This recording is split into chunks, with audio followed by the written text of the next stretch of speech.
We're here, Jersey Outlaw. Let's get this party started. My worry is I have to get famous and be really well known before I die because no one will remember me as a dentist. But I need to carry a legacy where people remember me as the guy in the street that was the wise guy, the funny guy, but a good guy. And I need to know everybody knows me and loves me. This guy's like actually addicted to fame. Like, I almost feel bad for him. And nobody would know the difference. I'm married, but my wife, I like you. Okay. And I want to make passionate enough. All right. Thank God. Thank God he's not like holding on to her or anything. That would be super awkward and really uncomfortable. Jersey Outlaw hug. Jersey Outlaw hug. What's a Jersey Outlaw hug? When you grab onto somebody and then you don't let them go? Oh, you tell them an obnoxious, uncomfortable joke? He literally remade the exact scenes that they went to the same places. He didn't just do a documentary with somebody else. He remembered the way that they did the documentary with Mike Klum, and then he decided to reenact the entire documentary. Wow, what a asshole. I think he's too married to the idea that he's funny. I agree with that. This random mozzarella master is the best part of the entire documentary. All right. Let's get this started. All right, guys. All right, I'm a little off today. A little tired. All right, not my fault. Anyway, somebody a while ago sent me this Jimmie Lee documentary. It's called Jimmie Lee Just About Famous from Alex Novell.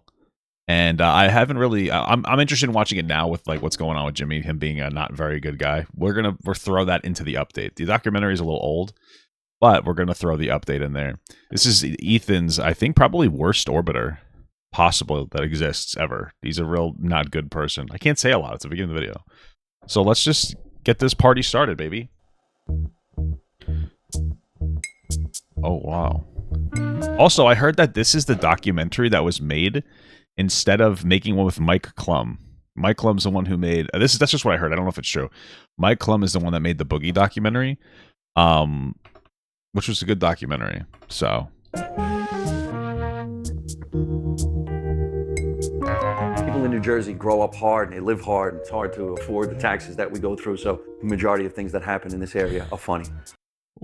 I'm sorry. I don't know. I'm sorry. I know the taxes are typically a bit higher in the tri-state area. I live in Long Island, New York, but it's like weird to hear somebody from New Jersey or even New York that's like, yeah, taxes are so rough out here. Like, because it's easier to live in a higher tax area, making a decent middle class wage, which is what that guy probably did, and all versus being just like poor in any poor area that's just poor. Like, I don't know. So when I was like, yeah, it's really tough to live out here. It's a little frustrating and it's definitely tough, but look, it's just a middle class experience. I don't know. I don't know. The way he talked about it was just like weird to me. Maybe I'm just being silly.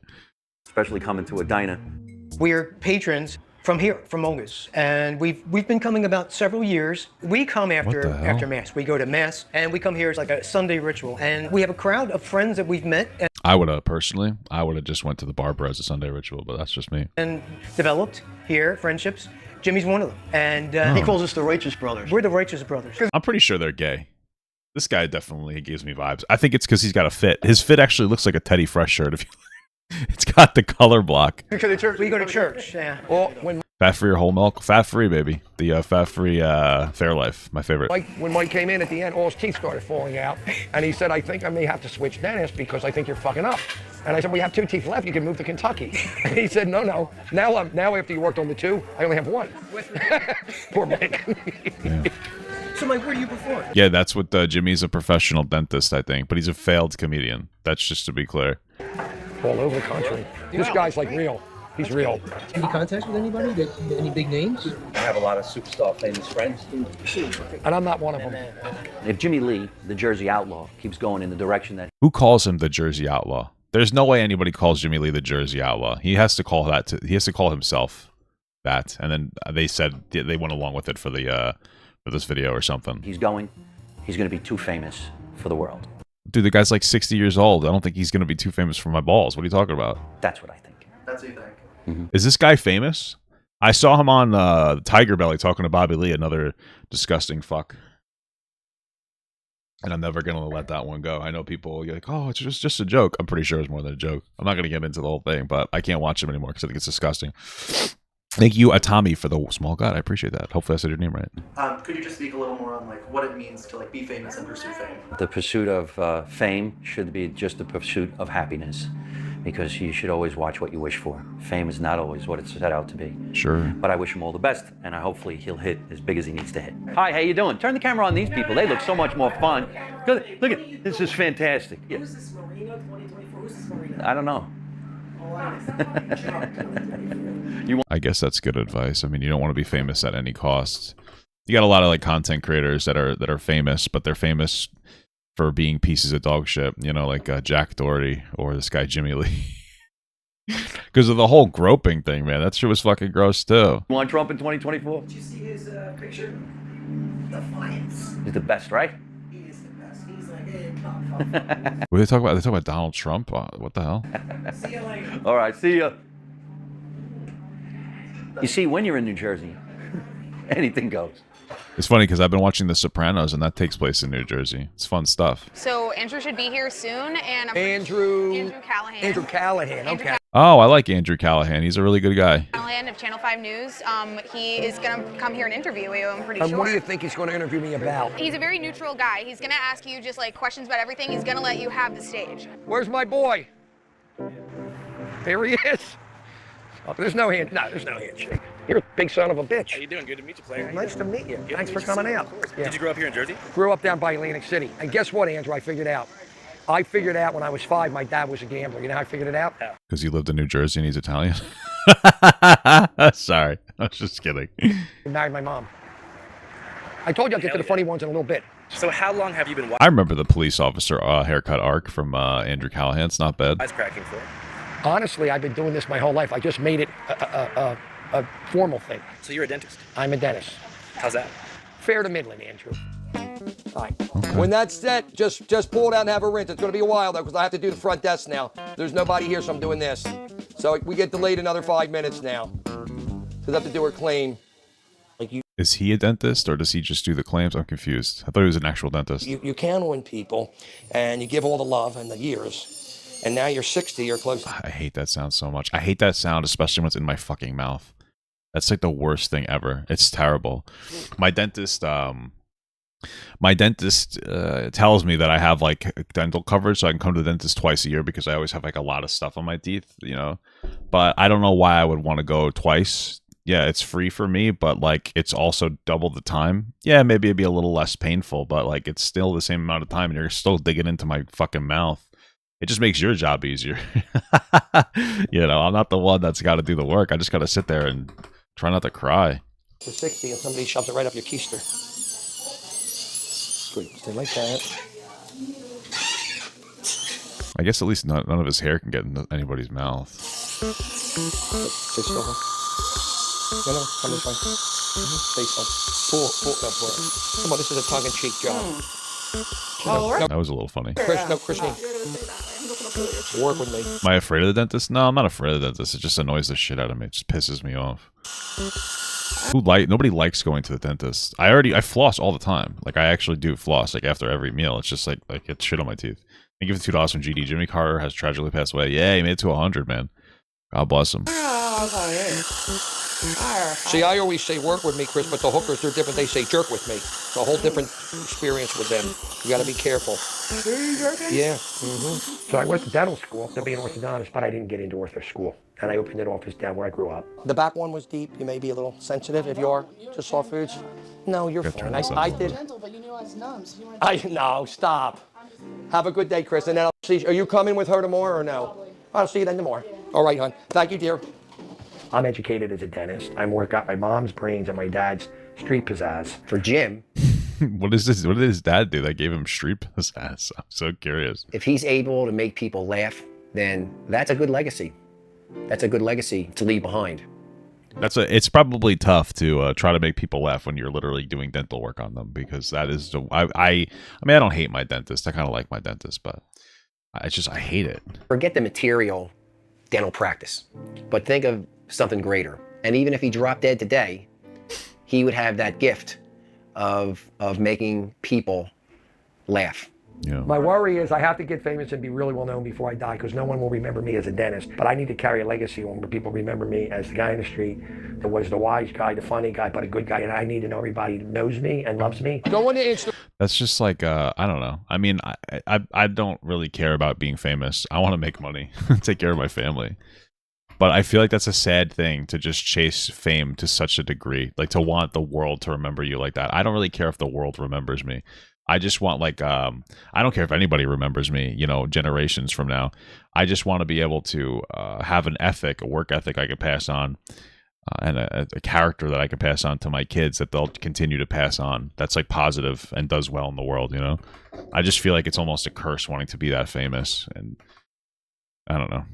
Instagram and type in the Jersey Outlaw. The Jersey Outlaw. You can see me. I've always been an entertainment style personality, so I could do really anything. But I think comedy's more my niche. I'm a funny guy. Want to hear a joke?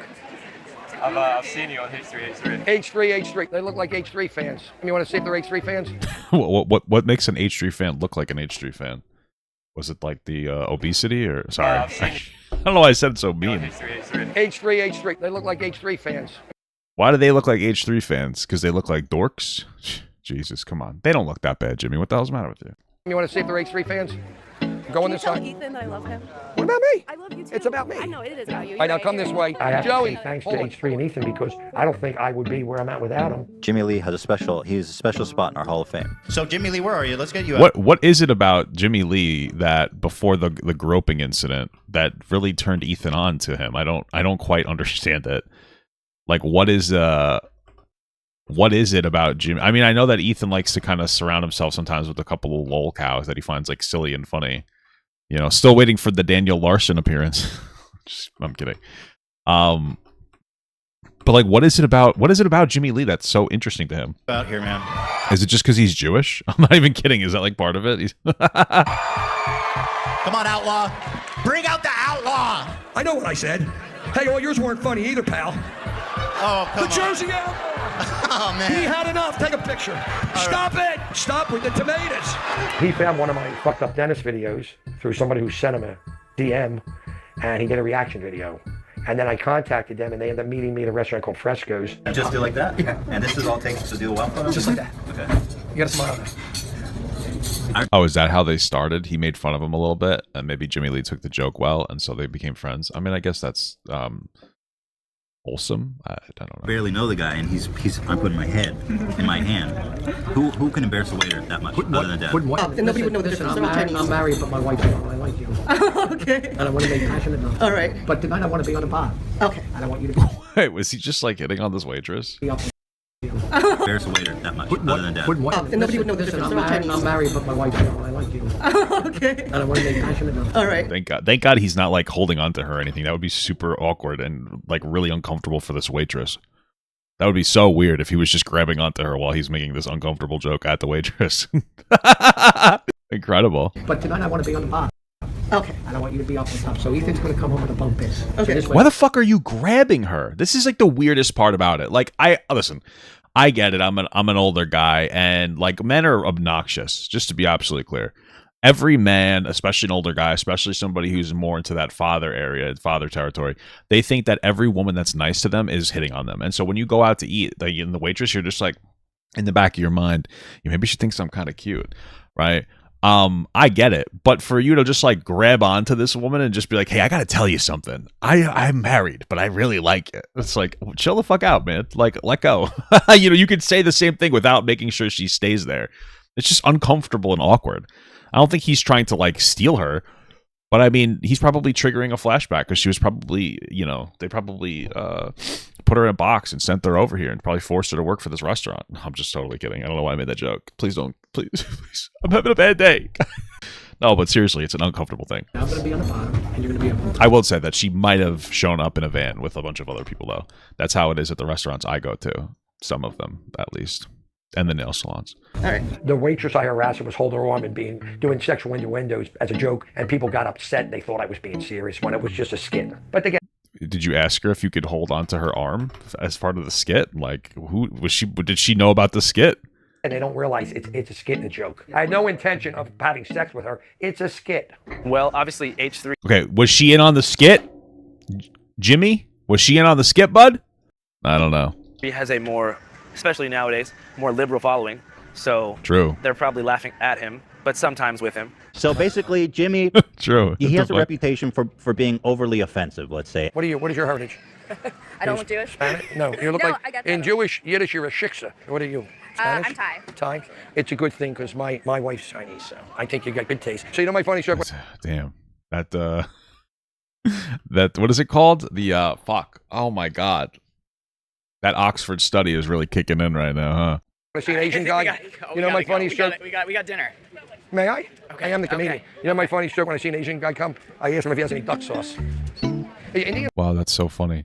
You know what's really uncomfortable? I love my mother to death, but every time I go to a Chinese restaurant with my mother and we get like chicken and broccoli, she always goes broccoli, and I don't. And I've said something to her one time. I'm like, Ma, do you realize what you just said? And she's like, What? What did I say? She's like, I just said broccoli. She didn't even realize it. I'm like, Ma, you said it like kind of racist. And she's like, oh, I didn't even think about that. I think in the back of my mind, my mom is just like accidentally racist. But it's so embarrassing when we go out to eat. It's so fucking weird. So she has stopped the behavior recently, but still it's so awkward. Yes. What's your name? I'm going to guess Patel.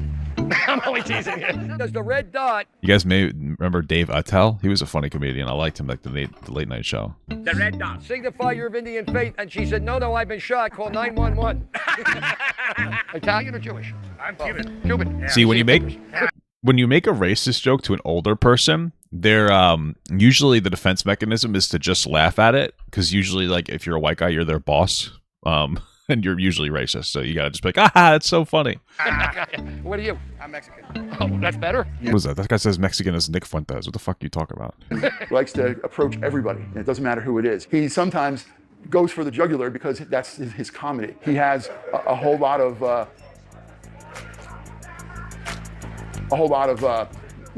annoying energy. Yeah. So just to be clear, it just seems like if he just has boundary issues, that's literally it. Like, it's not comedy, it's boundary issues. Okay. He just makes people uncomfortable, and but he's like, no, I'm actually funny. And then he grabs your arm and he tells you that he's making a joke, and then just says something like racist in an unfunny way. Like, I like edgy humor, but Jimmy Lee's not funny. He just is annoying. He's just an annoying fuck all the time. And like, apparently everything's a bit, but no one's in on it. So good stuff, man. Asian jokes. Jimmy Lee's got the yellow fever. The yellow fever. Go Asian. Go Asian. Go. I mean, I have that, but only for Chinese food. So like, and Asian foods. Go Asian. Pretty lady. Hello, love. What is your name? Chinese. Chinese? Pretty lady. Chinese or What's your name? Chinese actually kind of got me. Korean, love. Hey, listen, a broken clock is right twice a day, am I right? Chinese. Very pretty. Hong Kong Chinese or a pretty lady or Chinese, correct? Oh, yes, correct. I like overweight women, thick women, I want to call them, something with a nice way, with thick brown hair and thick eyebrows. You know, that's what I like. I would say more, but I'm trying to keep my just play a little, take it easy a little bit and tone it down. Well done. Well, Hong Kong Chinese. Yeah. Are you guys Hong Kong Chinese or? We're not Chinese. Japanese. Japanese. But your husband's American because you're beautiful ladies and you look like you're mixed. Pretty Chinese girl. Okay. And rich Japanese man. See, now he has an excuse to just walk up and annoy the fuck out of everybody because he's on a documentary, guys. Woo. Doing, China doll? How you doing? All right, you married? Married? You married? No. Oh. How about marrying a rich white guy? Let's go right now. Okay, I don't know, man. It's just like super awkward where he's just walking around hitting on like every girl. Like, I know I'm a gooner and I say some like very goonish stuff, but I don't go walking around hitting on people. I want two Japanese. If I was his wife, I'd be fucking pissed off. Just in case of one of And if it was me, my wife would be hitting me at home. Domestic abuse. That's how I know she loves me. you fall asleep. I have to have two. Okay? Which one's going to be my main one and which one's my side one? You want to be the main one? Or you be the main one? Which is my main wife, which is my second wife? Which one will call me senpai? Main wife, your second wife. All right, I got a lot of money too. You can buy Chanel handbag. You want Chanel handbag? Chanel handbag, what's Yeah, that? oh. My job's now to just get big and viral and be on the street all the time and pound social media so I'm bigger so people come to me because when they come to me they're interested. Through my whole career of dentistry, I always wanted to do it, but now I'm just doing it because I'm older and I have less time. When you're young, you have a lot of time and no money. When you're older like me, you have a lot of money, you have limited time. So now I feel like it's the opposite. I feel like as you get older, especially once you get to that retirement age, you have nothing but time to annoy me. And you get 2 new dogs that hate me. Mom, what the hell's the matter with you? Okay, you fucking Jesus. I gotta go. We gotta find some people. Jersey, we gotta go find fans. There's no fans here. His wife is pissed off. That's part of the reason why he fell out with H3. Jimmy wants Ethan to hide shit from his wife or not say certain shit, but Ethan isn't willing to do that. Good. Yeah, good. I mean, Ethan seems like he respects and loves his wife, so, you know. Like, here's my thing. I'll snitch on you. To your wife. I don't know. I don't know what to tell you. I'll snitch on you to your wife. I don't care. Like, if you're going to be friends with me, I'm going to snitch on you like a motherfucking dog. Unless I hate your wife. But then I probably would hate you, too, because then you have bad taste, so fuck you. But, I mean, like, if I might, like, any of the people I hang out with, my cousins and stuff, if they ever cheated, even if it's my male cousin, on, like, their wife, you know, you cheat on your girlfriend, like, I don't really give that much of a shit. Like, I'm snitching right away. I don't give a fuck. I don't really care about that. So, I have the same expectation, like, yeah, I get that. Like, that's just a boundary I set. You should be aware of that if you want to be my friend. I'm just going to snitch on you. I don't give a fuck. We got fans. And then I'm going to try to fuck your wife. No, I'm just kidding. I would never do that unless my wife was down. Maybe if my wife was into it, I would think about that. So, snitches get stitches. I don't give a fuck, dude. I don't know. People who cheat get STDs, bro. I don't give a fuck. Waiting, let's go. I cannot believe how many people came out. The only one so far that knows me is my film crew. Get your glasses on now. There it is. How you guys doing? Jimmy Lee. What's your name? Johanna. Johanna. Are you The hell kind of a handshake was that? two together? We're here to see you. No, you're not. No, we're dead serious. Wow. What's my name? Jimmie Lee, the Jersey Outlaw. Oh, these are real fans. I thought you were joking me. I'm basically stat. Oh shit, dude! Now he can bid her, and when I mean bid, do a bid on her where he just grabs her and talks at her. Now, which is like immediate. Like when you write a drug, it's stat right away. Boom. So it's stat. You can't tell a drug addict stop taking drugs. They have to do that on their own. So I'm a FOMO addict. And you know, I have that fame addiction thing, and you can't tell me to stop because it's something I want to do. All right. I have a fame addiction thing. That's just like so pathetic. It's just sad. I just feel bad almost.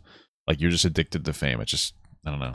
We're here, Jersey Outlaw. Let's get this party started. Oh shit, dude. Let's get this party started. He got him. All right. Your fan came out for the fanfare?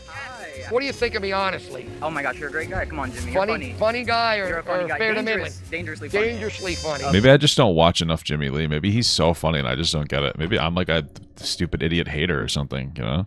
Are you a fan too, hon? No, she doesn't know. Okay. Work with me. We got more fans. Hey. You know why we need the Australian people?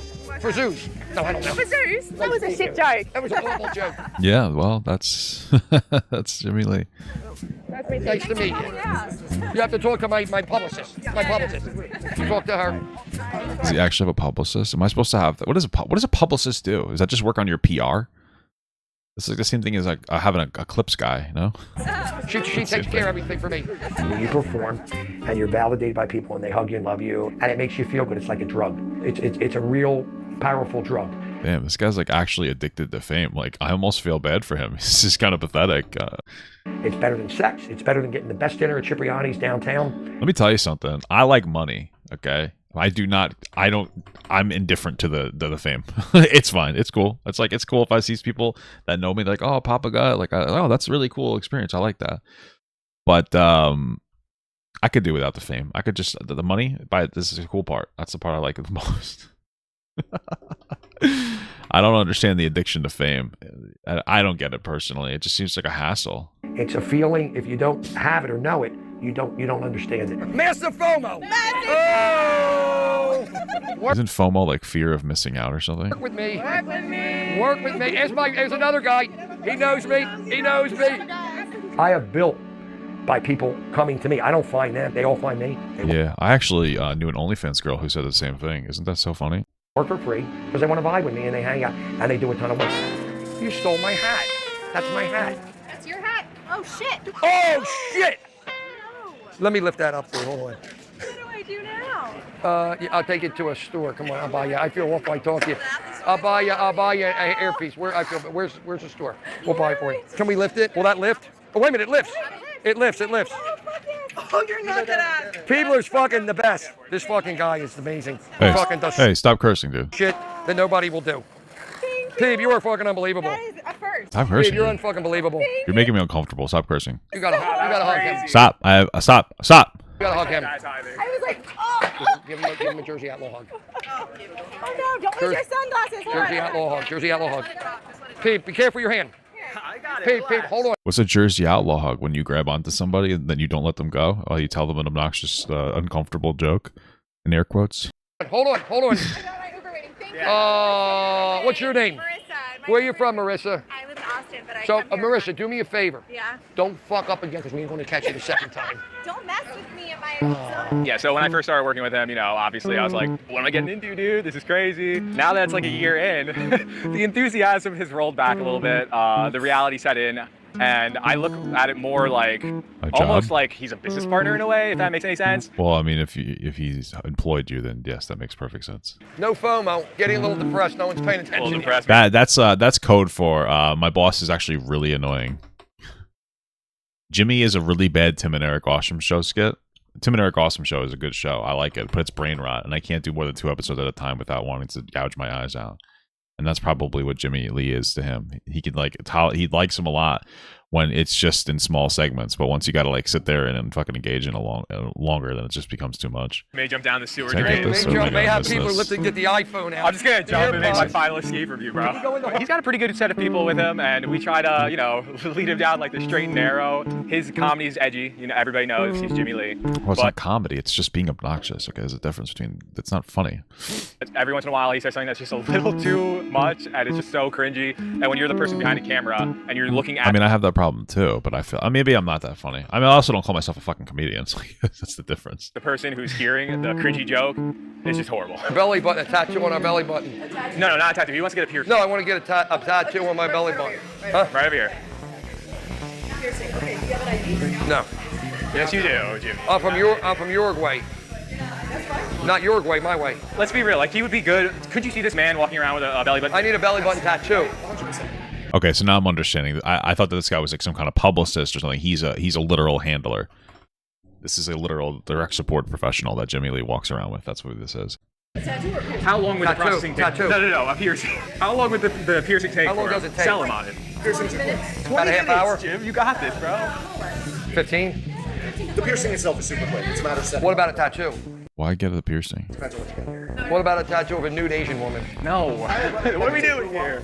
Hello there, Jim. Why not? Have him do like a hentai tattoo. Fuck it. I mean, that's very popular now, I think. Not a doll. What? She just looks so uncomfortable. Stop. I'm not fucking joking with you. I fucking love you. Don't say that shit, I though. love I'm you. serious, I though. fucking love you when you reprimand me. I love it. Fucking kink? A little degradation kink? No. Oh my god. This guy has like a history of just being uncomfortable. Why was Ethan ever friends with this guy? Segregation kink. I just love when you go down. I don't mean go down on me. I mean like when you rip me up. Oh, when you rip me up. No, when you rip me up, not when you go down on me. That's an Asian thing. That's not. I've been He basically can't fucking like control himself around Asian people. It's actually super awkward. helping him when he comes down to like the city. Just like being there for Jimmy, being Jimmy's friend basically, because it's, you know, not really Put a shock collar on this fucking guy. like a real job. I feel so sad. I don't know why. I do. The only reason we feel sad is you have this preconceived notion as to what we need to be doing. We need to figure out what works. I know. I don't want to fight because I don't want to. Peebler's not wrong. You don't listen to people, and like it's really hard when we're filming and then you don't listen. So we're gonna keep walking. All right, let's just find some people. On the way to. Is that grape juice? You know, our day and age we call it clout chasing, but like that is Jimmy. Like he really wants a touch of the fame. Olivia, how many? Yeah, it seems like he's pretty desperate for it. Has he ever considered not harassing people for content? He should make a TikTok though and harass people for content. It probably would work out really well for him. It's so funny that he's getting like lectured by these people that are half his age though, and they're totally right, by the way. People are on Twitch. Okay, go to Instagram. What do you guys think we should do? I'm not a social media guy. Where are we going to get a better bump? He will like do shtick to like get what he wants, you know, or like even like bargaining with people or like, you know. Jeez, are they good? His brother. They're his brother. They're good. You give a discount for a celebrity or no? What? A discount for celebrity? I've never in my life gone into a place and asked for a discount. I mean, Jimmy seems more famous to me, but I'm probably more successful than him from a content perspective. But I mean, like, what a weirdo. You did not. You said some 10% more. You're poor Jewish. You want to overcharge me. Opulence is something that really like, you know, he sees shiny stuff, he goes. What do you sell? Glasses, you should try them on. Oh, let's go. I mean, there's nothing wrong with having like a, what do you would say, like an affinity for Asian products. There's nothing wrong with that. The issue is that he's just so inappropriate with his shit. I mean, when he talks about how like attracted he is to Asian girls and how much he loves them, et cetera, and that's like his whole bit. And then he goes around grabbing people and trying to like say sexual jokes to them. Like, yeah, it gets a little uncomfortable. How expensive? These were $800. Very expensive. Yeah. Look at these. I got new phone. Oh, how much are these? These are only $400. Oh boy, they're tempting. Why? 400. Those are why are they tempting? What tempts you about that? You know what? But you're going to discount so you can get the sale. So what's the bottom line on these? At least he's haggling. I guess that's something. Let's try to see if we can get a sale out of it. What's the bottom line? Oh my God, you're actually bargaining on camera? Bargaining on camera? I am Jewish. I have to get a deal. Well, so am I, but I wouldn't do it on camera. It's We have to do evidence. it. No. So what do you? How much Evidence of what? do you want? Let me see how much it is. You want a deuce and we call it a day? It's, you know, Jimmy, this is For a not even celebrity? bargaining. This thing is only $360. There's no room for a bargain. So I give you a deuce and we call it a day? No, but we might do a tax For a select. For a Don't put select. that on camera. All right. Let's turn the camera. Oh, now I understand. Now I understand what's. I don't know why it took me a second. She wants him to turn the fucking camera off so that she can potentially give him a discount by maybe making it tax free or something. That makes perfect sense. I mean, whatever, do your thing. It's just like he doesn't take the hint. So you want to do a deuce so you get a celebrity deuce, a celebrity chef. A lot of their friendship in the past couple of years has been Ethan trying to get Jimmy to be less offensive. Jimmy goes on H3 and is respectful and funny without being offensive, then reverts back. I mean, I don't know, man. Maybe that's probably true. Like Jimmy reads as like any old person, like realistically. Inappropriate with their jokes. They think it's funny. They think it's appropriate and acceptable because back in their day, it was okay to pinch a girl's ass for the meme. And they just haven't really adjusted particularly well. That's what it really comes off to me as. Shout out. Deuces too. But I can't give it to you for free. It's not. I don't want it free. Okay. I give you a deuce. Yeah, give me a deuce. Come on, Yeah. let's do it. Well, I don't know what a deuce is. 200. What is it, deuces? Just had 1 million followers 2 days ago. Look, I'm going to promote you. I'll put them on with you. We'll put a post up. You're going to get over 3,000 likes on a post. That's me. I mean, it's. Oh, okay, I'll follow. Yeah. How about if I just give it to you for 300 and a deuce? We say Isn't 300 a deuce? $500? $60, no tax. Done. So let's do it. Come on, give me a deuce. I give you 2. No, Jimmy. Two. Come on, don't go back on what you said. 2. You know the promotion you get on one post from me? No, I don't. A lot more than. I'm going to be honest with you. I'm not sure how many people are going to watch Jimmy Lee's video or watch Jimmy Lee's Instagram post and go like, wow, let me go get a bunch of horrible looking sunglasses that are insanely overpriced. I don't think it's going to happen personally, but you know what? Maybe I just don't know anything. The $200. Carolyn, tell her the drive. Tell her the post what we got. We're ready. Okay. But I'm going to take a picture and promote you too on it. Yeah. Okay. He really does want a reaction, mainly. And Hey like, guys, I'm famous. Aren't I a cool guy? I'm a cool famous guy. I'll drop a deuce in your toilet and I'll post about it on Instagram. like doing something messed up. But also when he used to do that bit where he would go up to people and eat their food. What'd you do? Get the spicy fries? No, I just got that. What's that? They look good. They are. Are they barbecue fries? Help yourself. Let me taste that. I don't think I ever had that. Listen, I understand they're being nice with the help yourself, but you're not supposed to actually help yourself on that. What is that? And then he's gonna take 2. Okay. They're good. Not bad, right? Yeah. Let's have a third, Jimmy. He is the way he is, and like you can't really change that. And I mean, You could. They used to have camps for that. I'm kidding. That was totally inappropriate. Okay, stop. I'm allowed to make the joke, guys. All right, my dad wears a yarmulke, but he also abandoned my mother, so I don't like him. So. what am I saying? He can change these things. He's well aware. He's well aware, but he like chooses because he feels like handing the waiter $50, like because he wants to like yell at the top of his lungs in the restaurant. Oh, I mean, I like to tip well, but I don't tip so that I could yell like an asshole. Isn't that funny? You wanna film me handing Fabio the tip? It's hysterical. Fabio, I wanted to tell them how appreciative we are. Fabio, I'm here's $50. I'm gonna scream in your fucking face for content, and isn't this so funny? But you have to take it because not only is this your job, but I gave you a nice tip. So now license to do whatever I want. How nice you are to us. A little token of our appreciation. God, thank you very much, Jimmy. We love you. All right, now punch him. But you can't tell Milt. I once. Who's the 2 famous guys here that take care of the Jersey Outlaw? Milt and Fabio. Yeah. Come on, guys. Best food in town. Let me go. Go ahead, go. Milt, where are we going? These are my people here. Only a hug, Rebecca. Only a hug. Oh, Milt. I love Milt. I love my Milt. Milt. I love MILFs too, baby. Milt. Milt's back. You know what they used to do, Goggy, if you park your Roman chariot illegal? They let the air out of your horse. You know that they had you were aware, Jimmy, that they had wheels on chariots, right? So the horse would actually be the engine. So this joke doesn't even make sense. I don't know if you guys know this. This joke sucks. Just to be clear. Hey, Goggy. What?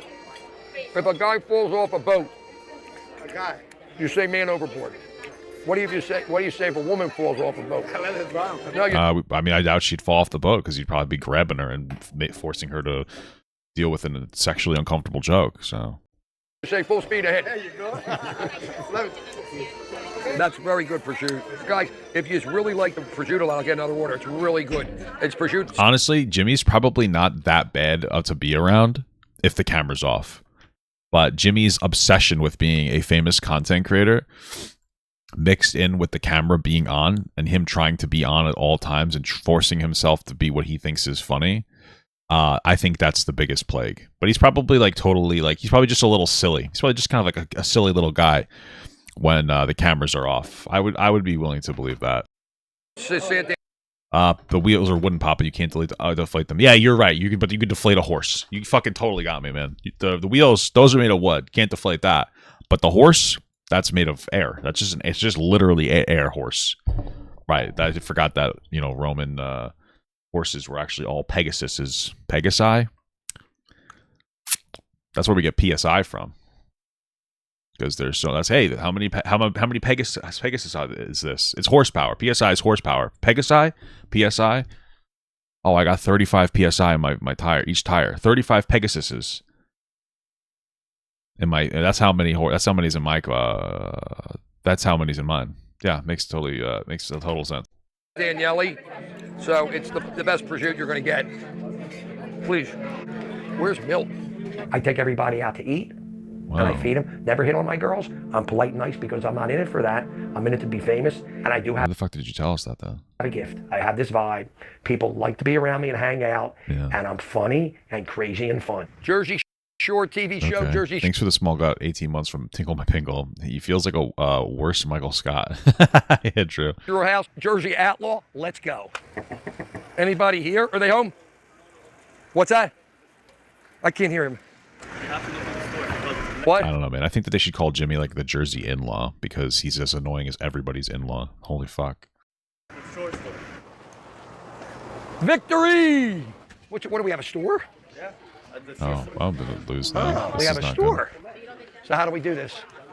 How much do we pay you? $10 a person. I think we're gonna go for it. What happened to your hair? Yours is worse than mine. Look at the hair on this one. Jesus Christ. Whoever does your hair, call them. And your makeup's good too. A little powder, a little paint makes me what I ain't. What's that? We're not filming.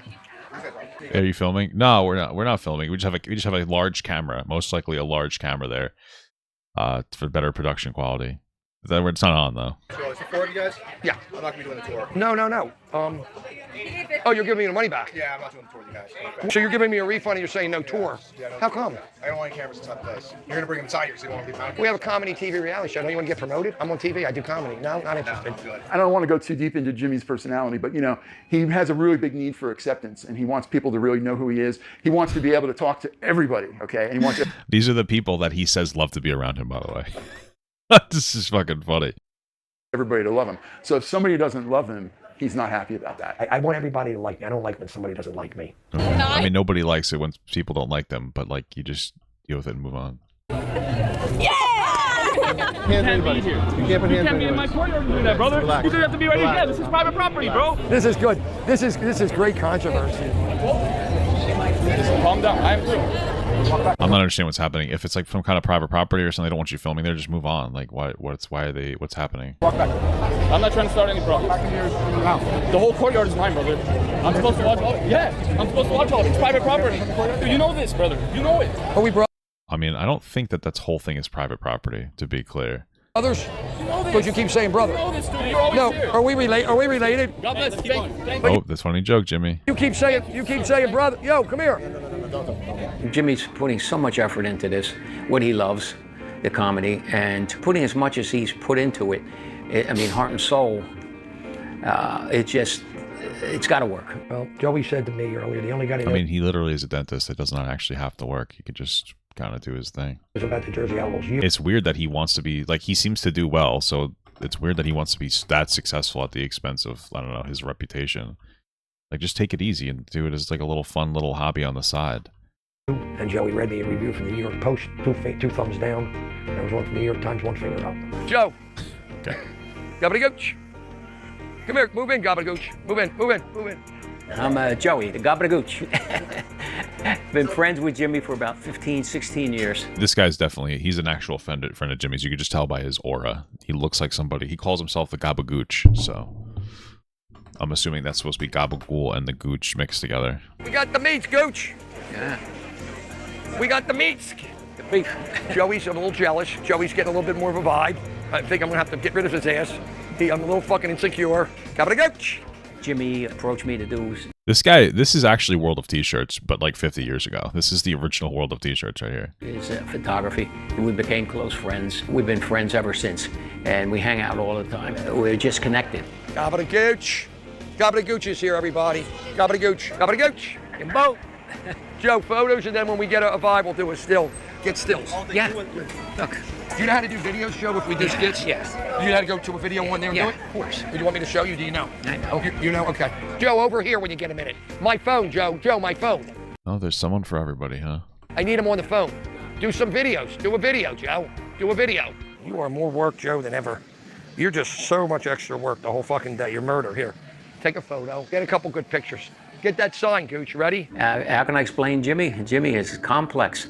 A little obnoxious sometimes, but it's just part of Jimmy's shtick. I mean, I feel like it's kind of tough for this guy to call Jimmy obnoxious because they kind of both seem very similarly, have similar levels of obnoxiousness.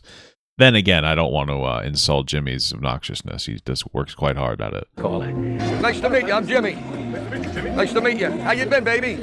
I'm Butterfly, I'm BC. I'm Butterfly, I'm BC. Oh, you're Butterfly, BC? Yeah, BC. BC. You're BC, I'm BC. No, I'm Butterfly. Whose hair's better? Whose hair's better? I'm the first AI in New York City. I'm the second. You don't have the same software. No, I'm the one who created the software.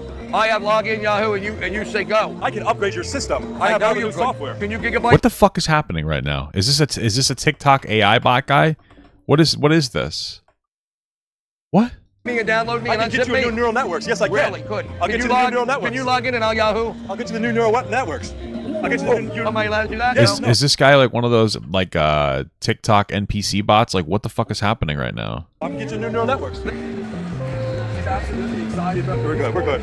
You just get onto TikTok Live. You get on the TikTok Live. Okay. Oh, he is. Holy Jesus Christ! I don't. Okay. I didn't. Yeah. Okay. I hate people like that. Wait a minute, Butterfly, you're on my foot. I'm MPC. Right now, we're going live right now. We're going live now, guys. Butterfly MPC. Butterfly MPC. Yes, yeah. And who's got you got your phone with you? Okay, let me see your phone. Where's your TikTok? I'll give you I'm gonna help you. Here, I'll show you. Relax. Your TikTok. I'll show you the TikTok right now. You want me to go Instagram Live? I get more on that. TikTok Live. TikTok right Live. now. Okay, hold on. Live. This is live. What? Why is this interaction going on for so long? Like, is this a wanted interaction? I'm very confused. This is live. Harrison, we're Oh, live. is he teaching him to be a TikTok live guy? Like, TikTok star, bro. Let me cheer you up, bro. Not telling me.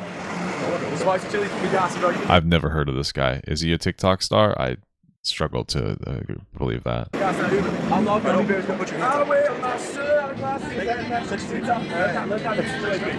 And I happen to be lucky and have this gift with people and this charisma and zit factor. I need to share that with everybody. And I feel good when everybody in the entire world loves me. And that's just me. I'm just that type of guy. I'm not that complicated of a guy. I gotta say, his culture is really Atlantic City, and I don't consider that exactly South Jersey. He's like an Atlantic City person. Yeah, he's annoying. I understand what that means. Okay, I understand what that means. It's a mix of really being on the edge and not necessarily being accepted by the whole world. Like, you know, Atlantic City is a lot of people make fun of it. They rip it apart. It's really nice in some spots, but it's really rough in others. And that's, you know, that's his life, man. Here's resorts 40 years ago when they opened. See? 1970, this is when the casino opened. I was a little kid. Wow. I was 10, 11 years old. They opened in the late 70s. Cool. Grew up in Atlantic City in the 60s, 70s as a kid. Well, in the early 70s, I'd say. So we're going back a long time. Yes, It's gonna be weird because I'm gonna get old one day. I'm gonna be like looking back at the early 2000s, you know, and that's gonna be a long time ago. It already kind of is, but every day. a magical lure to Atlantic City. With the abundance of bright, warm sunshine, it is not difficult to analyze Atlantic City's virtues as a residential community. Growing up in Atlantic City in the 50s and 60s when we were young seemed to me at the time like a normal childhood. Okay. Imagine seeing TikTok people in the wild. Yeah, that's actually very bizarre. I'm super happy I haven't seen a single TikTok live person in the wild. I also don't go to the city because I don't know, I'm just not a big fan of the city. So. Not so many years ago, this eastern seashore city with its spectacular skyline was an obscure little fishing village. Today, Atlantic City stands preeminent among the great resorts of the world, chiefly because of its year-round popularity. If you look at Atlantic City, Absecon Island, my father's father handled the south part of Atlantic City, and my mother's father... I feel like Atlantic City nowadays is just a complete fucking dump. Like, it's just not an enjoyable experience to go there. That's where, like, that's just kind of where, I don't know, I guess poor people go to gamble at this point. It's just fucking a rundown shithole, isn't it? That's my understanding of it, at least. I mean, I've never been there, but I did watch Boardwalk Empire. Handled the inlet or the north side of Atlantic City, both doing the same thing. Illicit gambling, racketeering, and they had us convinced as kids that this is normal. This is what everybody does. Yeah. Everybody's in this business. When night comes, another world is available. There is a reason why Atlantic City has held The jorking world. its popularity year after year as America's top vacation spot. Jimmy is... There's no way that it was America's top vacation spot back then. If that's true, we had like a real serious problem. It must have been super normal for dad to be like, yeah, let's go on a vacation. I'm just going to go gamble all of our money away. You're not going to college, kid. You are not going to college. I'm going to gamble all the money away. And you guys can have some free ice cream in the hotel that I get for free for just gambling all of your life savings away. All the money for you going to college away. Although I guess I didn't really go to college back then too much, did they? He's a real Atlantic City person, okay? His grandfather owned like some sort of like club in AC. My grandfather, Max Nippon. Max Nipples, incredible. Maxie Nip was... The boardwalk is taken care of. A lot of shopping has been added. The surrounding area of the boardwalk isn't great. Oh, okay. Is that what it is? Gotcha. I don't know. I would go to like Boardwalk Empire. I'd go to I'd go to Jersey like just for the shopping. You know what I mean? Like I don't like gambling. I'd go for like the buffets and the shopping and like the fun and stuff. But gambling really just is not my thing. I'm already addicted to food. I can't afford to be addicted to fucking gambling too, you know? Was intimately involved in the 500 Club and the Skinny D'Amato scene. What is that? And that whole group of people. Hi, I'm Howie Mandel. A lot of you probably remember me from just seconds ago when I said, hi, I'm Howie Mandel. But what a Funny. Wow, Howie looks very different there. lot of you people don't realize is where I owe my career to here in Atlantic City, the 500 Club and the owner Skinny. My grandfather was friendly with Skinny D'Amato, who owned the 500 Club, and he took us. It's starting to make a little bit of sense why they're friends, because I know that Ethan's friends with Howie Mandel, which I understand that one a lot more. Certainly a lot more than Jimmie Lee. So to shows. We would go to shows, and we would hang out at the 500 Club. The 500 Club was not just a place where people came and enjoyed. The 500 Club was something special. We would go to these shows. I go to Skid Row. I'm thinking I wouldn't. I'm thinking that's probably not really the scene for me, man. Jim and I. And Jim was fascinated. And in retrospect, he's, obviously became more fascinated than I was in this type of lifestyle. Some of the biggest stars You're telling me that he was groomed by Nucky Thompson. Okay. of the highest magnitude, called the 500 Club, home. Here they first teamed up 8 years ago at the 500 Club to begin their fabulous success story. When we went to the 500 Club, we had the best seat, and I'm like, Mom, Pop gave the maitre d' a $20 bill. Well, that would be like a 50 now. It was a big tip back when we were kids. Acted like a big shot. Played poker in the back room with Skinny D'Amato, took us to shows, dressed nice. He didn't have any money. You see, it was a fakey duty. That is when... A fakey duty. Yeah, that's probably not a good habit to get into. Thanks for the $5 from Brandon Cavallero. Would you rather get $1 million to never jork again, or $100 every time you jork? Oh, I'm obviously going to take the 100 every time I jork. You can't put a price on allowing me to jork my peanuts all the time. Plus, let's see, how much money would that be? $5,000 a year? So in 20 years, that's $100,000 if I jerk off once a day. So all I have to do is jerk off every day for 200 years, and I'm solid. I'm still going to take... Honestly, Like, I don't think that there's enough jorking that you could ever do to make that million work again. But I think I would still take that. I think I would still take the $100. It would also, I'd be earning it. Like, if I took $1 million, it's like I didn't earn that million. Plus, you know, because it's so much money at once, you're gonna have to pay a tremendous amount of taxes on it. But if I take the 100, then I think that I could hit the mill over a longer period of time,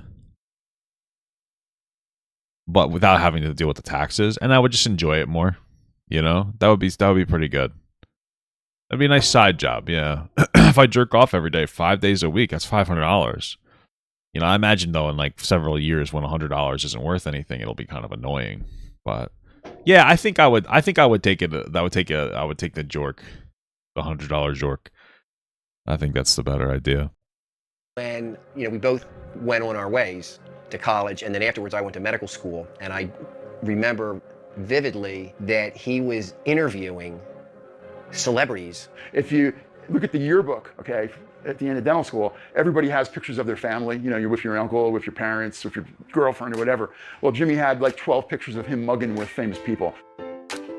You gotta understand something. I'm a kid. We were meeting Lola Falana, Tom Jones, Don Rickles. He put his arm around me and he grabbed my ass when my friend was taking a picture. And in these pictures, I closed my eyes half the time because I'm an idiot. So we got backstage to see entertainers because I had press passes. He was going with the fake press pass, and I said, wow, this guy's got really the chutzpah to do something like this. And Jimmy would sneak backstage, just walked in with confidence. We're here, we're with the press. Jimmy and myself, I mean, well, I guess God bless him having the balls to do that, but okay. we got to meet the celebrities over the years. I mean, probably not a good life lesson to learn that if you just have confidence and fake things, you can do whatever you want. It was basically, I have a fake press pass. Hey, I belong here. Boom, you're done. we were celebrity status whenever we walked in a place. I grew up with an entertainment bug from being around entertainers that performed in this city. Casinos came in the late 70s and it never left me. This just didn't happen coincidentally with the coming of the casinos to Atlantic City in 78. I think it predated that, and I think there was a lot to do with the way we were brought up. We are now in one of Atlantic City's residential neighborhoods. I got attention because I was outgoing and hyper as a kid and very bumpy. Jim. See, nowadays you just diagnose with ADHD and you put them on pills. That's what they did to me. Then again, I think I needed them because I was extremely obnoxious. Was a very, very hyperactive kid. And my mother... I feel like boys in general are just like hyperactive. Like I think I legitimately have ADHD because I have more than just the actual hyperactivity. But I feel like a lot of young boys are just hyper, and I feel like young boys don't do well in like classroom environments generally because the class sizes are really big. You're supposed to sit still and, you know, pay attention, and that's like a tough thing for a young man to do with all like the shit just going through their bones. I feel like for girls, it's probably an easier experience for them to do school because girls are just good people. You know, they're nice people, just baseline. Right. That's why if I meet a girl and they're a mean person, like somebody made you mean. But if I see a guy being mean, like, you know, you were born mean, but guys are born mean and they have to become better. Girls are just born nice and then they become mean and then you got to hit them. Don't hit. I'm kidding. That was a weird joke. I feel like I'm flatlining today, guys. I'm not a very good comedian. Let me grab you through the... Guys, was that funny? Let me just grab your arm through the thing. But I do actually think that it's probably tough for a young man to deal with school. I feel like it was for me. You know, struggled. You know, he was the second one. And I remember above the refrigerator, we had like a little cabinet. And in there, they would keep the medicine. He was on this medicine called Sparine, which was for hyperactive kids. And I recall that growing up with Jim, he was very hyperactive. Well, I mean, if he was very hyperactive as a kid, I imagine the medication didn't work. Because like when I would take my medication, I was not hyperactive at all. I can't walk in, you know, I don't live here anymore. I have to, I feel like I should walk in. Can I help you folks? You remember me? I used to live here my whole life. I met you. Do you remember me? I used to live here. Why would they remember you? Here since I was a young kid, from the 60s till my dad passed 2 years ago. Okay. And I can even show you who was in each room, and I can even show you everything. I can show you all the secrets. We had a piano. Well, I mean, he's got a camera crew with him, so I feel like that would make anybody uncomfortable to say no. Piano here, because I grew up playing piano. There's a piano right here. I play piano and guitar. I'd be so fucking annoyed if somebody showed up to this house and that they said that. I would just like sigh and roll my eyes, say, I'm not doing this today. Music. So in this house, we had a piano. I used to play. I had a piano teacher back in the 70s. This here is a dining room. It's a different I thought you said you didn't have any money. What? table. My mom had a different table. It's a very small. It's a Hey, you guys remember me? I used to live here. I haven't been here. I've never met you before. I think he said he has. I guess he reconnected with them. I don't know. home. There were 3 bedrooms. So I grew up with a brother. He had this room when we were young, and this was my bedroom here. And my bed. I had twin beds. Your daughters are mean, but your son is the sweetest thing on earth. How did I get the opposite? It's probably because it's probably you. Like like you're probably a nightmare. And so you probably taught your daughters to be a nightmare. And then your son has to deal with the nightmare. So he's a good guy. That's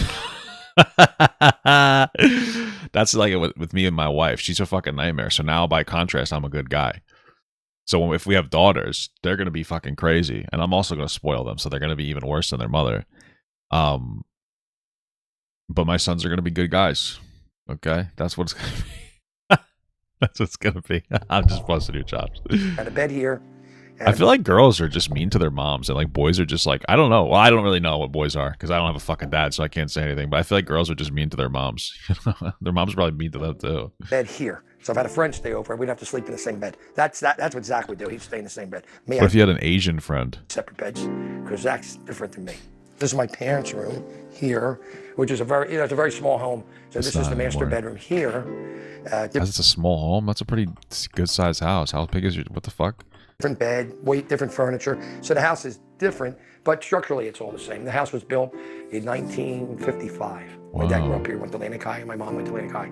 And he designed this house, because I remember as a kid seeing the architectural blueprints. And my dad had all the pictures of us here, which now I have some of mine home, like our bar mitzvah picture and our college picture and high school pictures. They were like all here. My dad here used to keep, when he had the 8mm films back in the 60s when we were kids, he used to keep them here.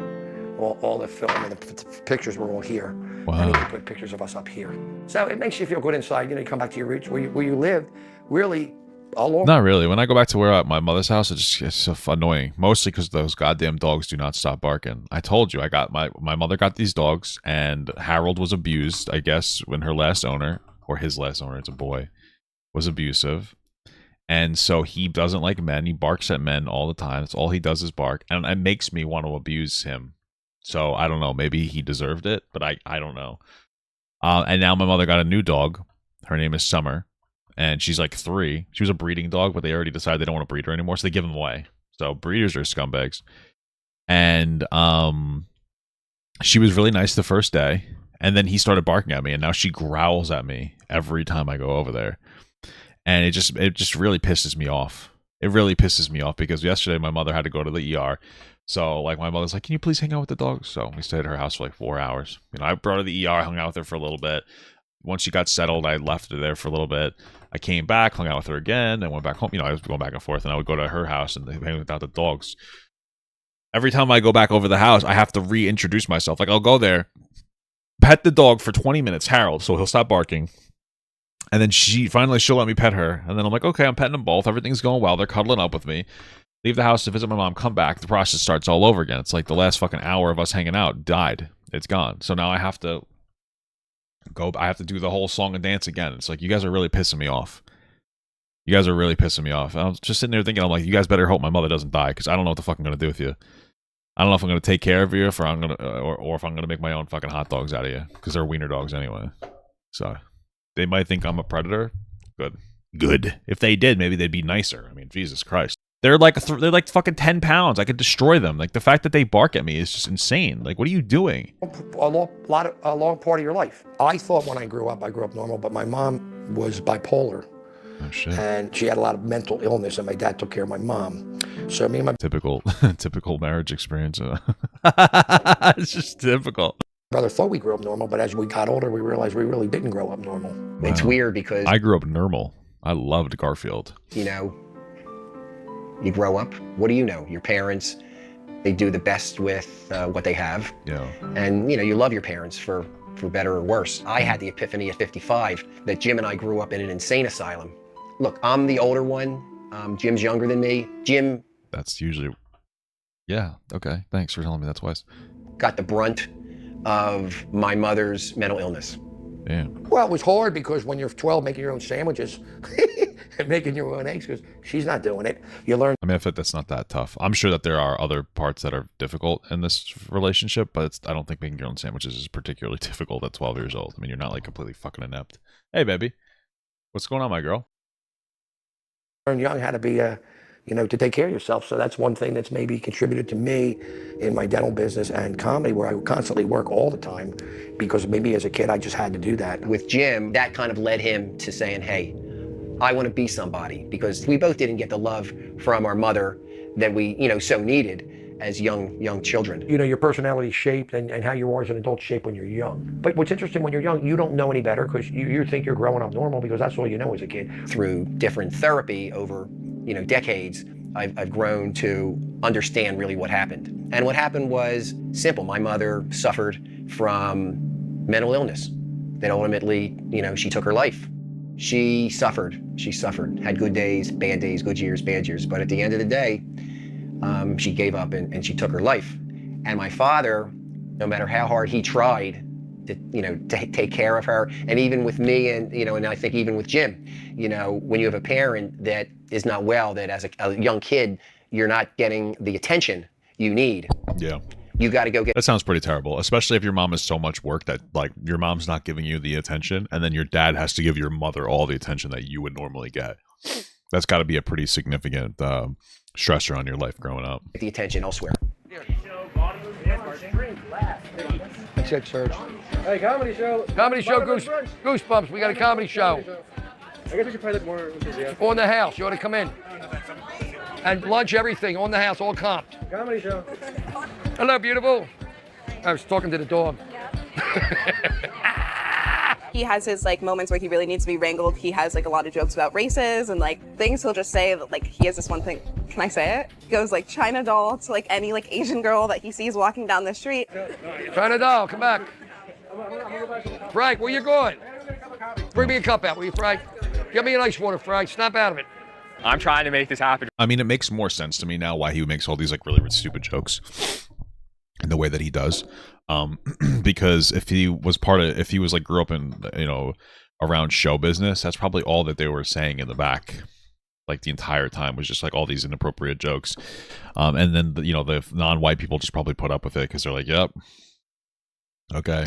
You know what I mean? They pretended to laugh or whatever. So For Jimmy, but he's got to be open to change. I think he's too married to the idea that he's funny. Question. I agree with that. After you eat it, do you get the diarrhea? And you need the Pepto-Bismol, or are you good? He's a funny guy, but his jokes aren't necessarily the best. And I think he's got to lean into his character more and maybe do more physical stuff. I don't know. But his character's a selling point. What do I do? Just say some shit to them and be like, come out to the comedy brunch. Well, where's Frank? Just be like, where's Frank, bro? He may be at the comedy brunch, so you should turn out. Thank you, Pete. I have my guy. See, he looked. It's comedy brunch. Talk to the girls. Hour. Talk to these chicks. Nah, these are kids. These are children. Talk to the girls. Hey, man, you look like... Bro, is it Jimmy's show? Is that why he's plugging it? Because if this guy was plugging the show, I would never go. I would just be like, wow, this guy's super fucking annoying. a salad, bro. Come out to the comedy brunch. That's it. Get this guy. Any luck? Serge, any luck? Get this guy. Grab him. Any luck? Let me just say, you're making yourself look like an amateur in front of these amateur comedians. I am an amateur. Believe me, I am an amateur. Buddy. They're trying to get people to come to a comedy show, and no one's showing up for it. Why wouldn't you hand out flyers? Hey, come to the comedy show, blah, blah, blah. Jimmy, say it like this. I have a comedy show at the comedy shop. You better be there, you sons of bitch. All right, tell me when. That's not very funny. Maybe you gotta hire new people. Ready? 3, 2, 1. I got a comedy show here in New York at the Comedy Shop on Bleecker Street, and you better show up, you sons of bitch, and now. Jimmy, Oh. his persistence is kind of admirable at the end of the day. Even when he's failing, even when it bombs, he'll still want to go out there for another week. He'll complain Because he's not self-aware. That's what it is. and be sluggish about it, but he's believes in himself and he's his number one fan. Well, you gotta be your number one fan. I say that all the time. What's the game? It's... Fuck, what is this game? Oh, Deep Rock Galactic Survivor. Hey, beautiful crowd! Woo! Fucking sold out show in here. Hey! Yeah, let's fucking do this. Brunch show, 2 p.m. How are you guys doing? Phenomenal. Okay. Are you guys from here? Jersey? Cool. And what are you guys doing in the city? They're here for Jimmy. For Jimmy! Oh, that's cool. So you know him from his show? That's, guys, we got a famous guy in the lineup. Are you excited? Are we excited? Yes, we are. That's great. Okay, cool. And then, okay, are you from here? Cool. And you're here, like, for the day, just for the show, to see Jimmy? Just for Jimmy. Okay, cool. Everyone's here for Jimmy. Okay, great. Weird vibes, but I love it. Guys, are we ready for the reason why we're all here? I agree with that. Definitely weird vibes. Are we ready for that? Yes! I need more of that. Are we ready for that? I have a joke. This is a joke I would say if I ever did stand up. I would say, hey, you look like my cousin if she was a girl. That's what I would say. It would fucking do really well too. I've tested that before in other comedy clubs, and it's a killer. It's probably the best joke of that set where I heard it from.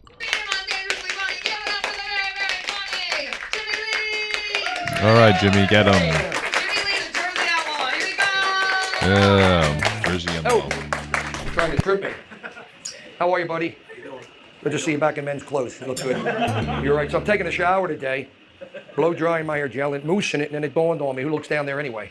You know what I mean? Doing all right. How are you doing today? Great. You look good. What happened?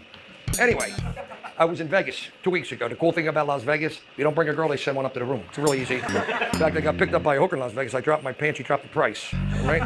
And then I asked her for a hand job. You're not gonna believe what she did. She gave me a manicure. So I didn't, a lot of problems in Las Vegas. I'm not really understanding the joke. I don't really get it. I feel like also there's not enough time in between the jokes to like let people sit in with the joke and be like, oh, okay, I guess I get it. It just seemed like obnoxious. Got a comedy TV show, Dangerously Funny. And to give you an idea how good my comedy career's going, right now I'm the only guy that knows about it. In fact, the New York Post gave See, that one was actually funny. That was like a funny joke. me 2 thumbs down. And get this, the LA Times 1 finger up. You see what I mean? I do a lot of my shows in the men's room because my jokes are shit. Just to give you an idea about that. I'm married to a Chinese lady. She's Asian.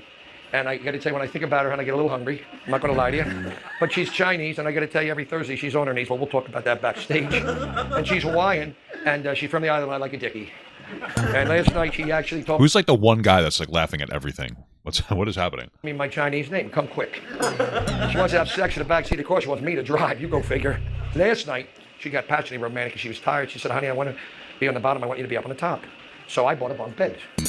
She got mad. Over here, sir, when you have a minute. That joke wasn't that bad. I just feel like it's like a pacing thing. It's weird.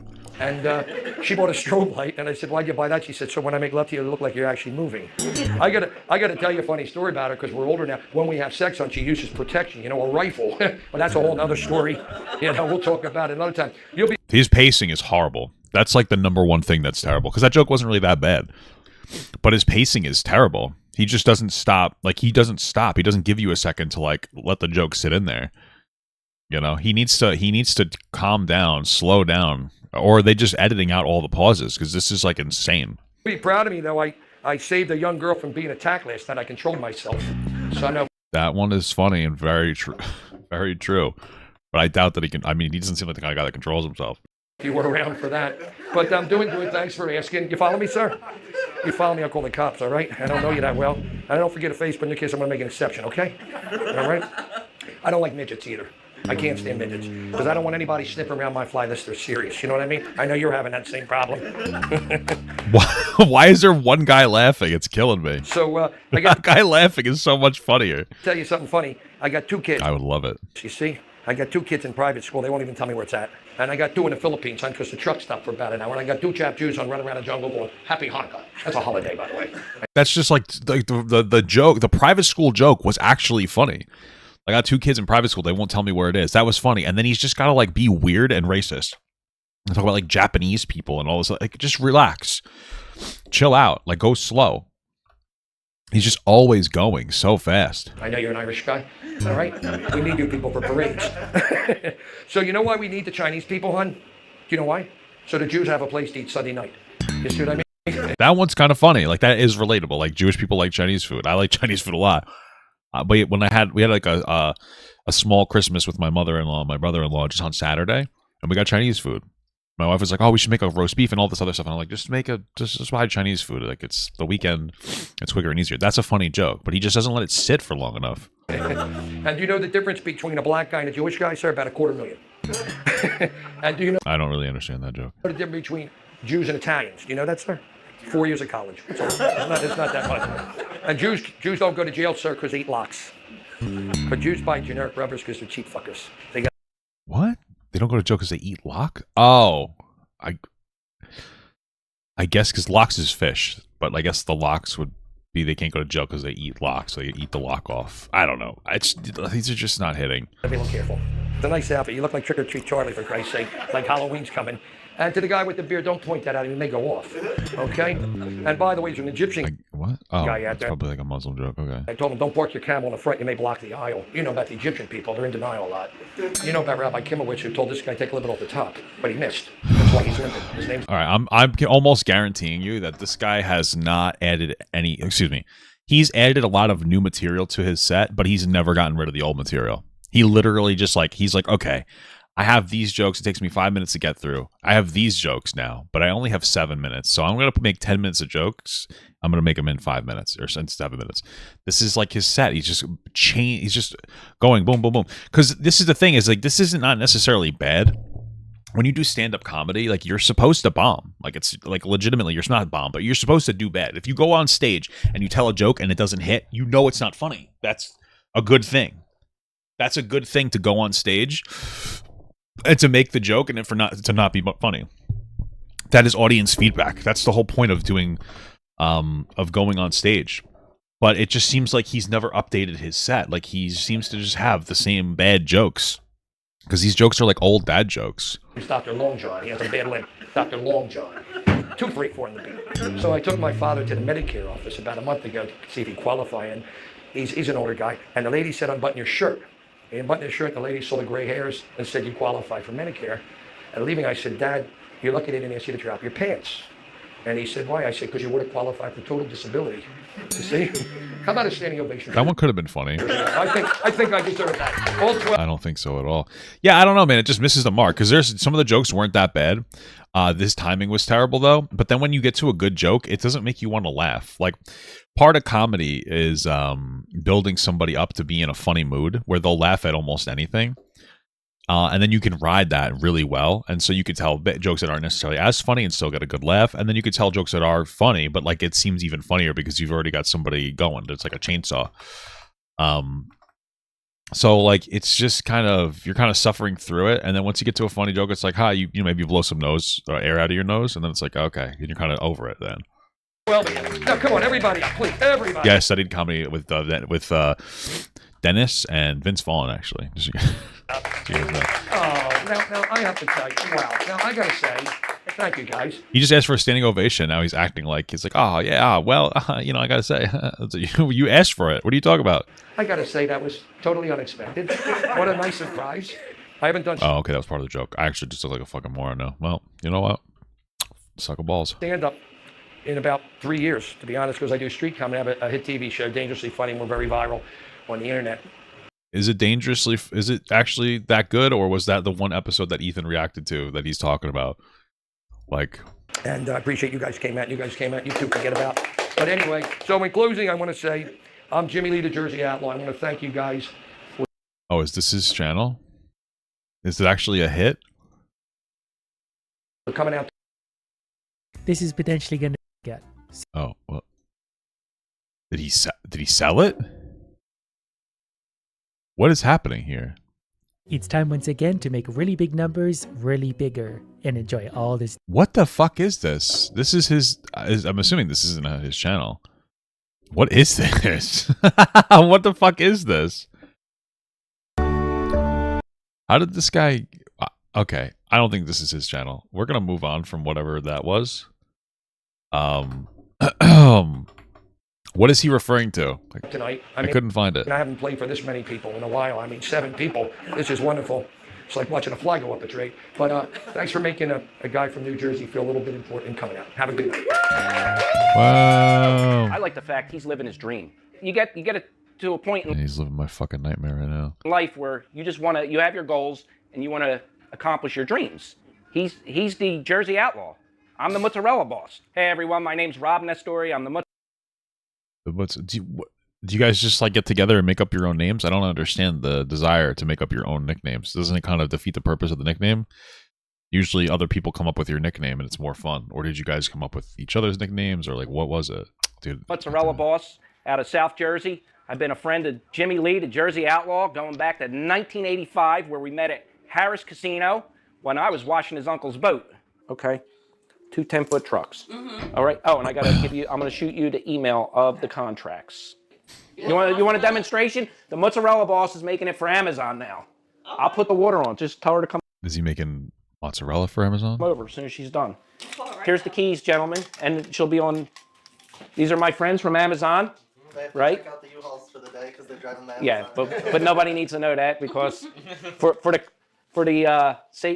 show's sake, they're here to pick up some fresh mozzarella, some fresh shirts, and get it out to the people. So it's a real simple process. I'm so confused. What is happening? All right. I'm so confused. I'm not understanding because those are not Amazon workers, right? Like we understand that most likely Amazon doesn't actually hire drivers. They hire outside companies to drive for them, which is how they can like not have to provide any meaningful benefits. It's actually something that should be illegal. Anyway, so like, are those people who work for an Amazon company outside? I don't what is happening? Right. We're gonna boil a little water. Right. So, this is where everything happens, okay? We recently went to the Atlantic City Pizza and Pasta Show. As you can see, it says Mozzarella Boss. We got to meet the great people from Cento Foods, which is a national worldwide distributor of Italian products. Okay. Such as San Marzano tomatoes, different types of pasta sauces, gravies, peppers, all great stuff. So when I'm making mozzarella, I'm doing it my way. I'm doing what I like. It's not rehearsed. You just came in here and I said, you know what, we're going to make mozzarella. I wasn't planning to make mozzarella today. Well, if you're the mozzarella boss, wouldn't you always be making mozzarella? Mozzarella, right? Isn't that what the Italian people say to sound unique? Right. I was planning to do my U-Haul trucks, work on my business, daycare cleaning, which is... Isn't your business making mozzarella? ...are the bread and butter that allows me to make the fresh mozzarella. And, just put in the time as an entrepreneur. Basically, I started daycare cleaning services in 2001. Okay. Mozzarella Boss is actually a daycare cleaning service. Gotcha. Makes perfect sense to me. I was going to say, Barbecue said earlier, this would have been gold in the 70s and 80s, giving casino vibes. You know what? Maybe that's the problem. Maybe Jimmy just didn't hit in the right generation. Maybe he needed to hit, when he was younger with an older audience. Like if he had like an older audience, people that showed up that were at his age, he might have done really well. But his audience was all young people. So I was working in a healthcare environment in a long-term care facility, learning housekeeping and laundry. Wasn't making that much money. So this was actually the first exhibit booth that was made from me, and this is when I cleaned the school. So when I did the actual cleaning, this is what it looked like. And, I couldn't, so I did it for about a year as a part-time thing, work all day, 10 hours a day, pick up my daughter from the school, go clean the school at night till 11 o'clock, and then do it again. Even though I'm the mozzarella boss, I still have a passion for daycare cleaning. I love cleaning childcare centers. What? Okay, sorry. So are you telling us that you make your money as mozzarella boss, but you love cleaning daycares so much that you have a daycare? I don't understand what that means. I love cleaning schools. Why? I love going in there, taking the healthcare approach in our cleaning methods. Okay, and I guess that's cool. Taking things to the next level. Why don't we go check our water? Okay, you know what? That's a good service, keeping daycares clean, I guess. I'm surprised that he loves it. So good, God bless him, I guess. Yes, we're boiling. Okay, that's good. Why are we what is this guy's relation to Jimmy, by the way? So the mozzarella boss. Now the mozzarella boss coming soon. I would love for you to make me like one little thing that just says coming soon, the mozzarella boss. And I'm gonna get the cheese curd. What? This is the one thing you got to respect about the older generation. Even the people with autism, they worked regular jobs. They didn't just go on TikTok and complain about it. Just fucking being stupid.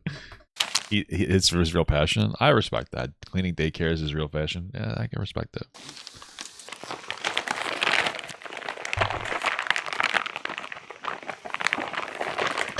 Don't you make mozzarella? Isn't mozzarella cheese just like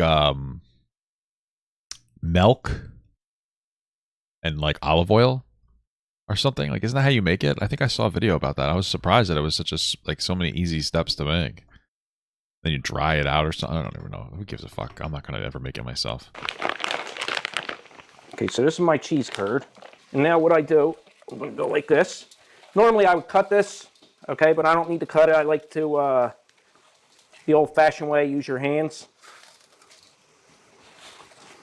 And this is freezing. Dude, don't make fun of me for saying milk. What the hell's happening? Did this person add in a bug effect? What is happening? Stop making fun of me for saying milk.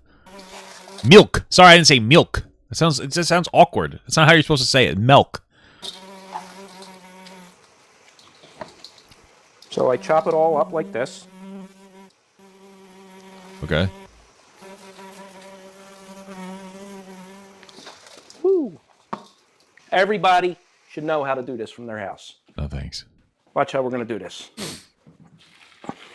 Whoa. And when we pour it, we don't necessarily need to, dump it right on top. And we'll put this back on. And then this is how it started. So I would just start making this instead of driving 2 hours, right? Sure. I would just start making this over here. We get some bread, some tomatoes. Okay. And we, enjoy it. Bro, stop making fun of the way I say milk. Milk. Okay? I'm one of the milk boys. And when you taste it, you're going to be like, wow. Well, and that certainly looks like a fucking daycare, so. Everybody they seem to love when I go like this. Look. Look at that. Wow. Look at that. Love it. Look, you can't even see me. Use the force. What is he, John Cena? Right? Oh, Isn't that how you would do it, Jim? Look. This guy should tour with Jimmy. He's just as funny. He's more wholesome, though. This is how they do it. How did he do it? With Yoda? All right, so we're going to make... How'd they do it with Yoda? What? Fuck. Let's see if we could make this. Look, this is like... when you practice, you want to... It's like watching those two dudes with Down syndrome make fucking food. Like, what the fuck is happening right now? Practice like Luke Skywalker. You go like this. What did he say? Ben! Right? Leia! And then Yoda says, use the force, or it's little Yoda, right? And he goes like this, look. Saying little Yoda suggests that there is a big Yoda. What? He's all creepy. See, I'm more like, I started out like Yoda, but now I'm more like, what's his name? Palpatine. Look. Right? Look. This is going on way too long. Isn't that how he would do it? Palpatine? I hate this so much. Right? And you need some force lightning. Can you add that to the film? Oh, look, I want some force lightning. Right? Go like this, look. Yeah, I need like the Star Wars theme music, like Palpatine when all the ships are rising, right? Can we do that? Oh, you got to make me that. You want to make that one. That's like my favorite scene, right? And then he's like, right? I hate this so much. Well, I like Sith music. I fucking hate this so much. This is unironically, this random mozzarella master guy is the best part of the entire documentary. This is just stupid and fun, and it's funny, and I hate it so much. This is terrible.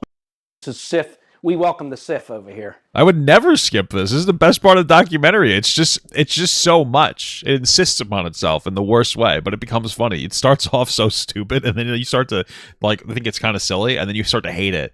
And then it keeps going, and you start to think it's so funny. And then you just get into this weird, delirious state where you just hate yourself, and this is the best thing that you've ever seen. Look at that. Look at that. Look. And then you could do like one like this. Who's this? Isn't that like a funny thing? Well, like where they would show the guy gets thrown out, he's walking like this. I don't even know why it's so funny. He's just like such a wholesome guy. This guy's so wholesome. He just loves cleaning daycare so little kids don't get sick and making mozzarella cheese. Dancing, right? This is so fucking dumb. Anyway, now what we do.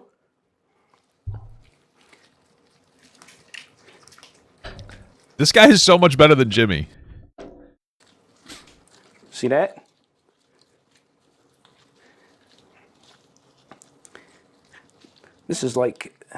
You sure this movie isn't going to be changed to the Mozzarella Boss movie? I honestly think that they should have made it the Mozzarella Boss movie. I legitimately think they made a mistake by not making this the Mozzarella Boss movie. Co-starring Jimmy Lee, the Jersey Outlaw. Look at that. So we take this, and then we put it in the cold water. I got to figure out how to sell it legally. I think they have something. It's called a cottage license or something. So anyway, what we're going to do. Sorry, this guy's the mozzarella boss and he's not allowed to sell cheese legally. That's fucking awesome. Right? Now this is nice. What does he do? He sell it on the street? And warm. We're going to try this one. Let me just make sure. Wow. And this, you ever hear that song, Cut the Mozzarella? No. Cut the mozzarella, cut the mozzarella. No, I've never heard that song. Little basil. Okay. Now we use the Cento glazed. And they got all different flavors with the balsamic vinegars, little olive oil. Now try that. Yeah, I'll try that. Very good. You want me to cut it more? It's really good. Yeah. And then we would say, hey, Jimmy, come get some ball. Outlaw. You call yourself the outlaw? Come get some balls from the mozzarella boss. You call yourself an outlaw? This guy sells cheese illegally. That's incredible outlaw behavior. Now that would make a good reel, right?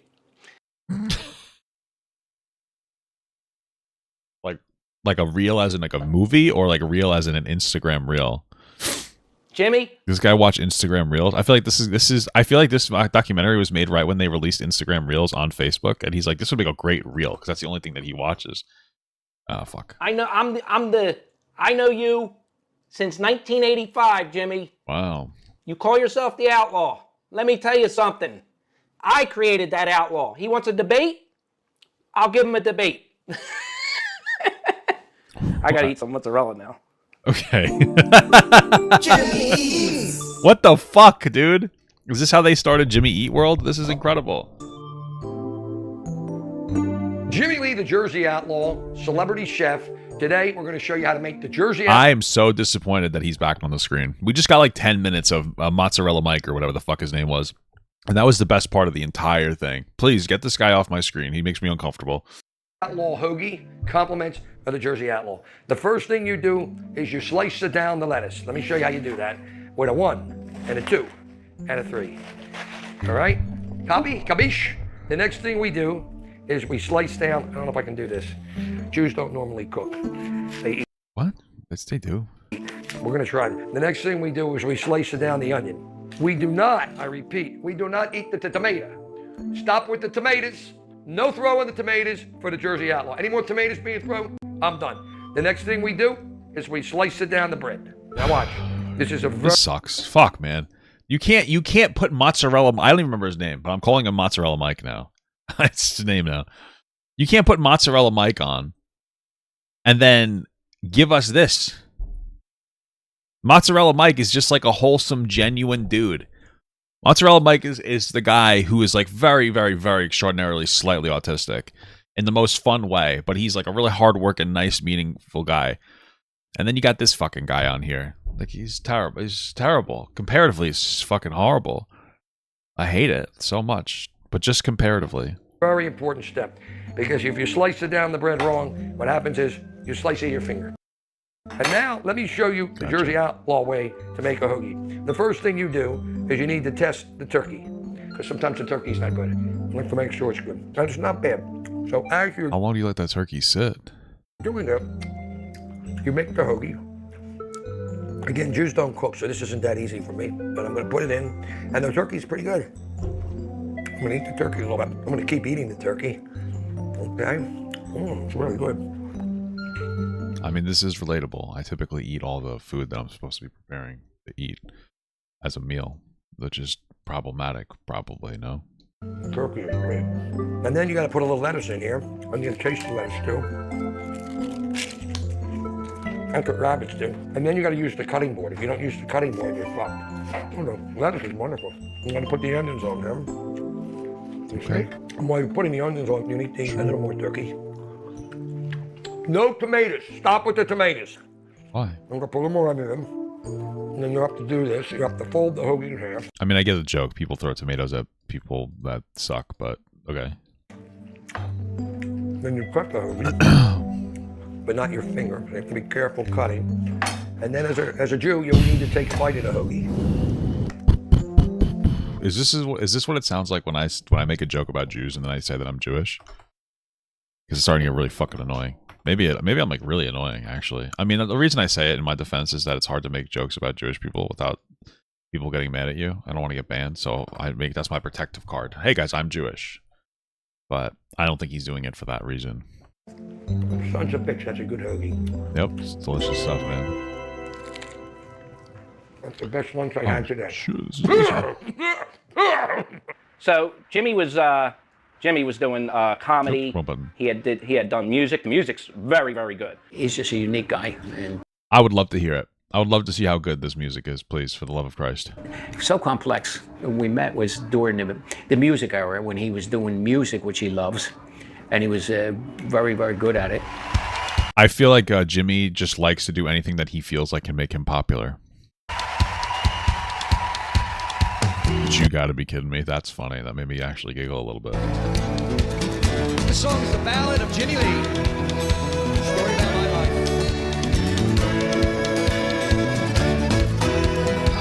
How the Jersey Outlaw. Wait, I want to hear more of that. That might actually be good.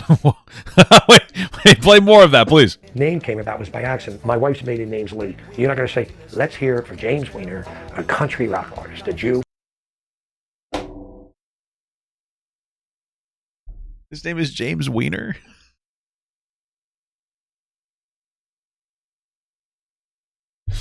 Wow. Okay. Wow. What the fuck? I would have changed my name in a heartbeat. What is this? What the fuck? His name is James Weiner? Okay. That's incredible. From South Jersey, his dad's a rapper. So I had to change my name. When I did music, I had, I think, 6 albums. So the first album was called Turning Up the Heat, Jimmie Lee. And the second album was Jimmie Lee.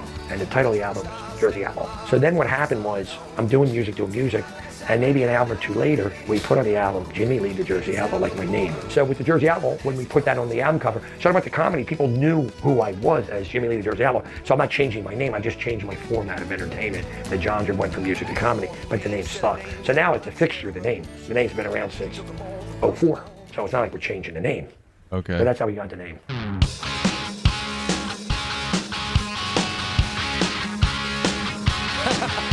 Welcome to Vegas. Because I'm the kid.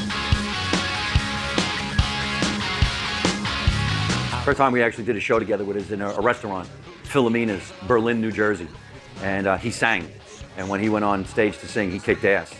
And then when he told me he wanted to do stand-up, I'm like, for what? You're a great singer. So I've always been a songwriter, singer-songwriter. But in 2000... Is this Jimmy singing right now?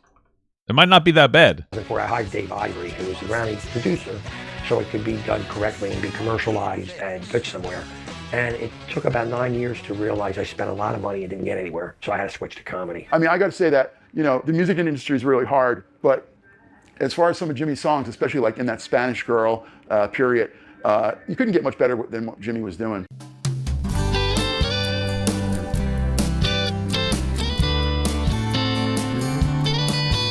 I'll be crossing over the borderline, looking for my Mona Lisa tonight.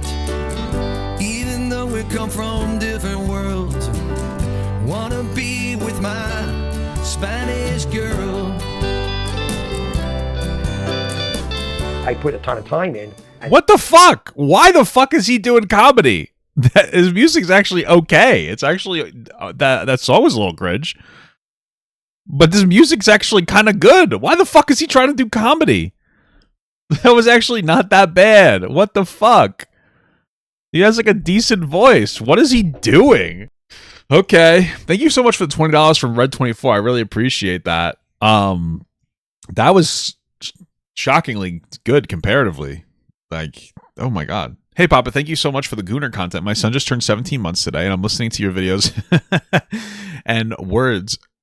And listening to your videos and words has made me a better man and father. So thank you. Hope the new year is great for you and your mom and God. Thank you. I really appreciate that. I really do a lot. Thank you so much. I genuinely appreciate that. I'm just in shock and awe by this individual. What the fuck? Spent a fortune on CDs, and every song cost a couple $1,000 to produce for nothing. I never got well, the CDs are so last year, dude. You know what I mean? Anywhere with it. And I won't go back to it. Won't go back to it. I didn't say I don't like music. I love music and I'm good, but I won't go back to it. I'm going to go work with what works. But for some weird reason, my goofy comedy works to get me famous and social media. So yeah, but like, what are you famous for? People, no, not to be an asshole, but kind of. Nobody respects you. Like, I don't understand. I feel like that music is more respectable than whatever the fuck you're doing. But he's actually really good at the piano. Yeah, he should just stick to fucking music, dude. I'm going with what works. And I like music, don't get me wrong, but it's not going to get me to the finish line. Want to hear a song I wrote? I think it might. I'll trade you laughter for love. I'll trade you one for the other.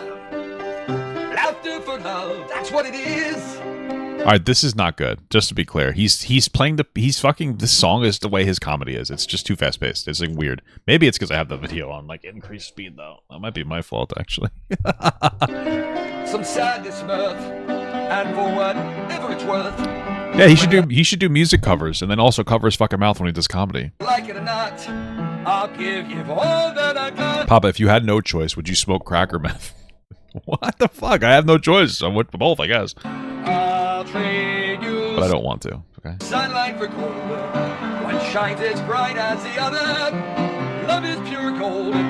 This actually kind of sucks. Hold on a second. This isn't as good as I thought it was. Wait, let me slow it down to the normal speed and let's see what it's like then. In the sun, light, this is my life. And you're part of my life I live. I swear that it's true. I love to do what I do, to share this laughter of love with just... Alright, I don't know if it's good. It's just like straight Elton John. So terrible. I don't know. A little love from you.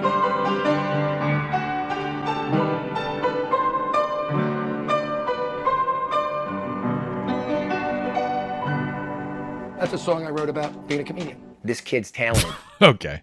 I don't look at Jim's thought of the comedy's going to get him famous. I think Jim is going to get himself famous if that's what he wants, based on who he is. When you think of the totality of what the kid has, it's resilience. Here's the problem. Oh, it's his like older brother, so it makes sense he's calling him kid, but he looks older than his older brother, I'll tell you that. Problem. I am a singer-songwriter, and I work with a music producer, and couldn't get famous doing something I'm talented at and something I'm goofy at, I get noticed for. When you figure out entertainment, let me know. The opposite happened for me. I'm just being honest. I think he's too much of like a lol cow at this point, like a meme. Doing music since I was a kid. You know, he was playing the piano, he was playing the guitar. I remember that in our bedroom. We shared a bedroom for many years. We both grew up in the same house, and I ended up being a nice guy, and he ended up being a conniver and a bad guy. I'm a what? His brother? Good guy, and he's the opposite of me. And my wife always says, how did two guys grow up the same and be so different? I love it when people call themselves good guys. Usually that's how you know someone's a real good guy. It's just like when they're like, I'm a fucking good guy. I'm a real good guy, but everybody else, they're just connivers. I don't know. I know Jim said to you that we kind of went our own ways and we're very different. Of course, we're very different. And some may ask, well, how can you be so different if you grew up in the same family? Well, it happens. You know what savoir-faire is? Rickles or Sinatra can walk into a room. They say the right things. They know what to do. You don't have to say anything to them. My brother just doesn't have that. He wasn't a good person. He never was. And he never will be. And he puts on a nice act, and he acts nice. But the stuff he's done is so bad. I couldn't imagine in my worst dream doing things like that. And once what the fuck has he done? I mean, I'm ready to hear you out. My dad died. That was pretty much it. That's it. Jim and my what the hell did he do? What the fuck? Father at the time of his death. I don't know. They didn't have the closest relationship, and I'm not sure that they were able to talk about these matters. My father, unfortunately, didn't get a lot of time with Jim and his family before he died. That was kind of last straw when Dad died, and the way Larry handled things. Larry is greedy, and he's not a good guy. So it's okay, because you see, I'm not... you know what might have happened? It might have happened. Okay, so let me say it happened multiple times. What might have happened is that when Dad passed away, the other guy was very aggressive about trying to get money. You know what I mean? I wouldn't doubt that. Upset with him, but I won't bother with him. I don't get upset. I just don't bother with you because I'm older and I don't have that much time to live and I gotta get famous. Like it's like a real thing when somebody passes away in a family, sometimes that brings out the absolute worst in people, where they try to go after as much money as they can, especially with siblings. So maybe he tried to fuck him over or something. I really don't know. I don't want to just not believe Jimmy just because I don't like him. You know what I mean? So the least thing you need to do is bother with you because you're not a nice guy. I personally hope for the day that we could be closer. We hope for the day that we get to meet his kids. I mean, I've never met his children. What the fuck?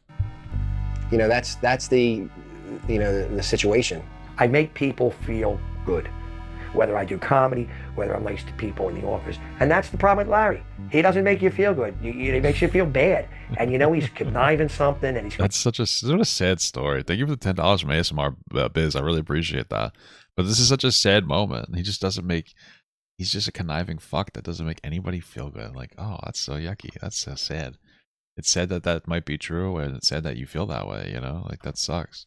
Want to screw you over and not be a good guy. Wow, and I'm terrible. done. Jim and I, we have had significant loss. My parents didn't treat Jim good. Okay. He's got to forgive him. People change. Maybe he doesn't. Maybe I'm starting to like kind of understand like what's going on. It sounds like maybe the parents favored the older son, the other whatever, right? The other guy's his older, the older person, right? The older son, and they treated Jimmy like shit. So I don't know what happens, and they grow apart. You know, he asked me to, you know, not talk about details of this and that, and I said, Jim, I respect that. Like even my wife said, Larry, why do you even want to do this?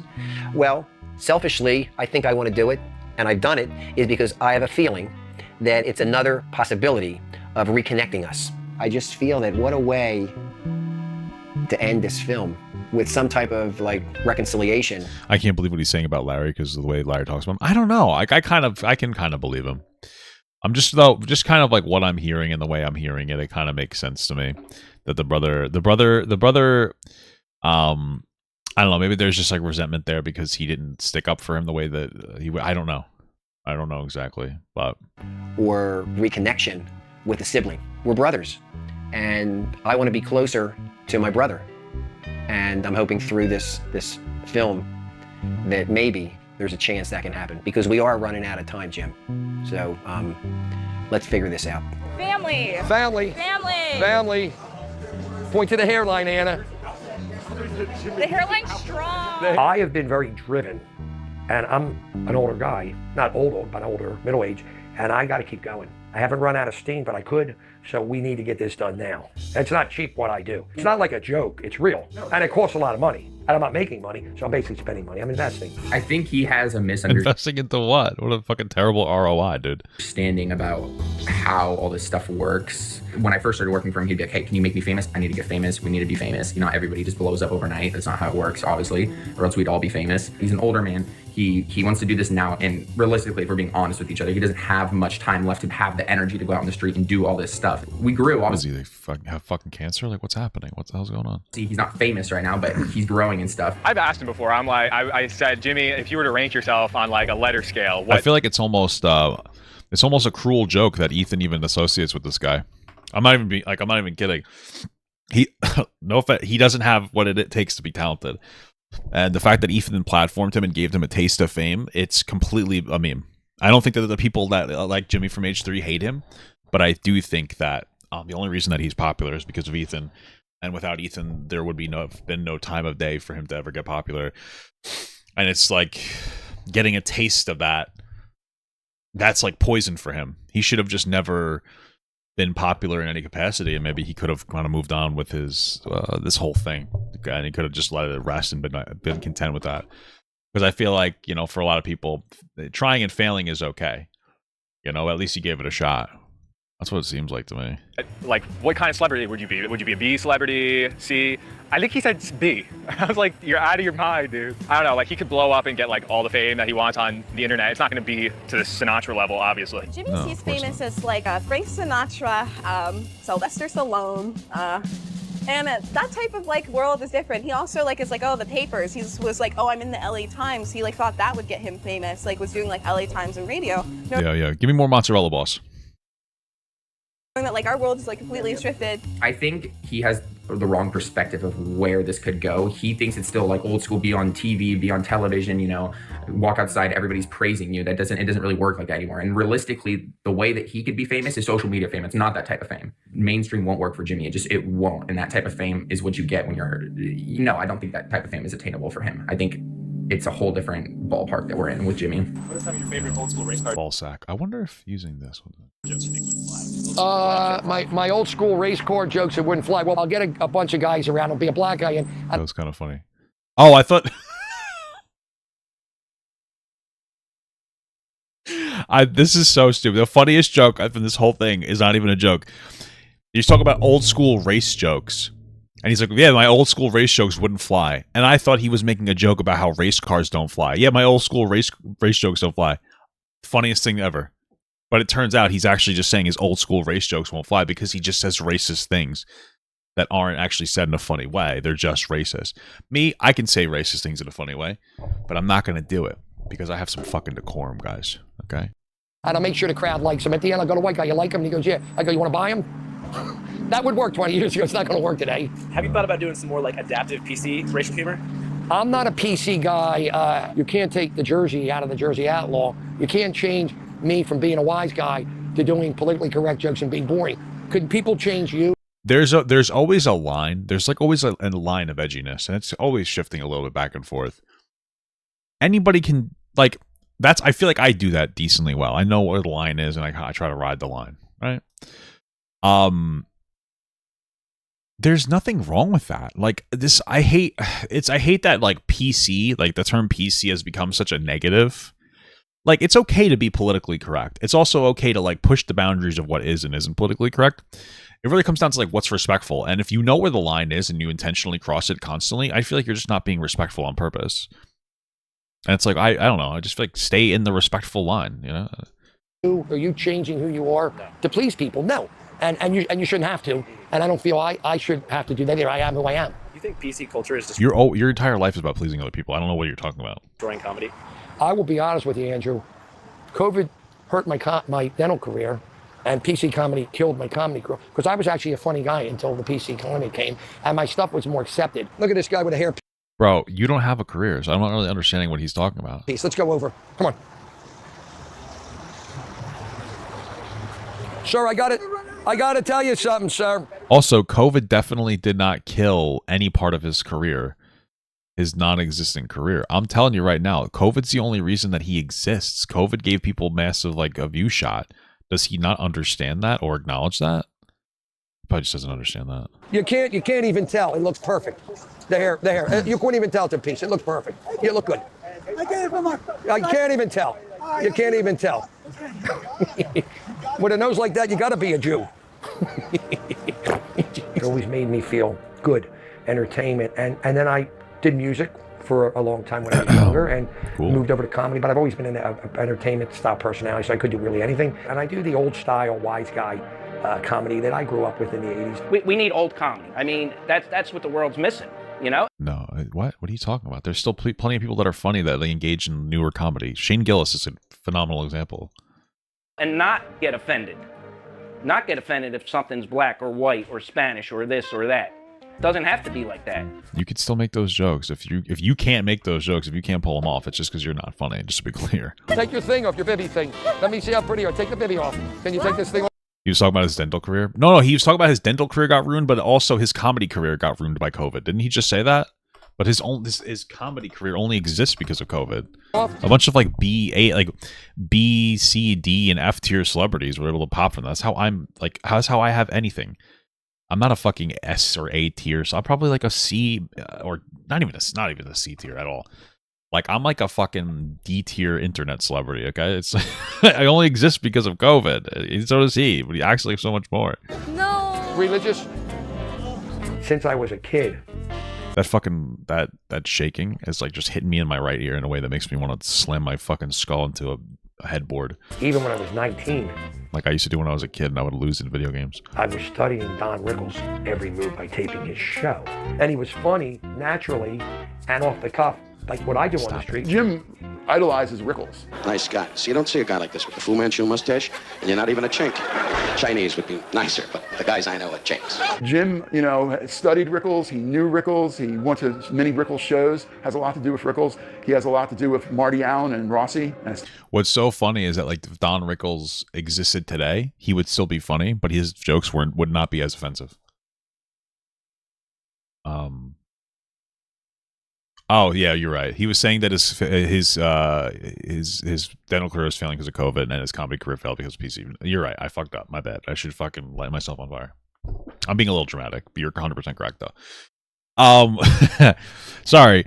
If Don Rickles existed today, he'd probably still be funny, And part of that funniness would be because he would know where the line was, and he would sit on the line, and he wouldn't be an obnoxious dick just for no reason. Like, that's one of the things, right? Like, that's one of the things is understanding where the line is and riding it in a meaningful, positive, like smart, intelligent way. It's not just being an obnoxious fucking doofus as much as possible. Steve Rossi? I know that you're a member of the lively arts, whoever you are. Might you be considered a comedian? Yes. And he was really close to Rossi. Deep down, it's deep, Rossi within Jim. You know, I was backstage, I was hanging with these people, and you know, they treated Jimmy like their son. We were both sort of outliers in dental school. He really had this deep interest in being famous even then. I found out my dad, he grew up in Atlantic City as well, and I figured out when I was 5 years old, my father was a gambler because he married my mother. I'll trade you laughter for love. I'll trade you one for the other. Laughter for love. What can you lose? Some madness for mirth. And for whatever it's worth, whether you like it or not, I'll give you all that I've got. I'll trade you sunlight for gold. One shines as bright as the other. Love is pure gold, and laughter the sunlight. This is my life, for all of my life. And you are part of this life. This is gonna get fucking DMCA'd. I swear that it's true. I love to do what I do, to share this laughter I give for just a little love from you. Wow. Beautiful stuff.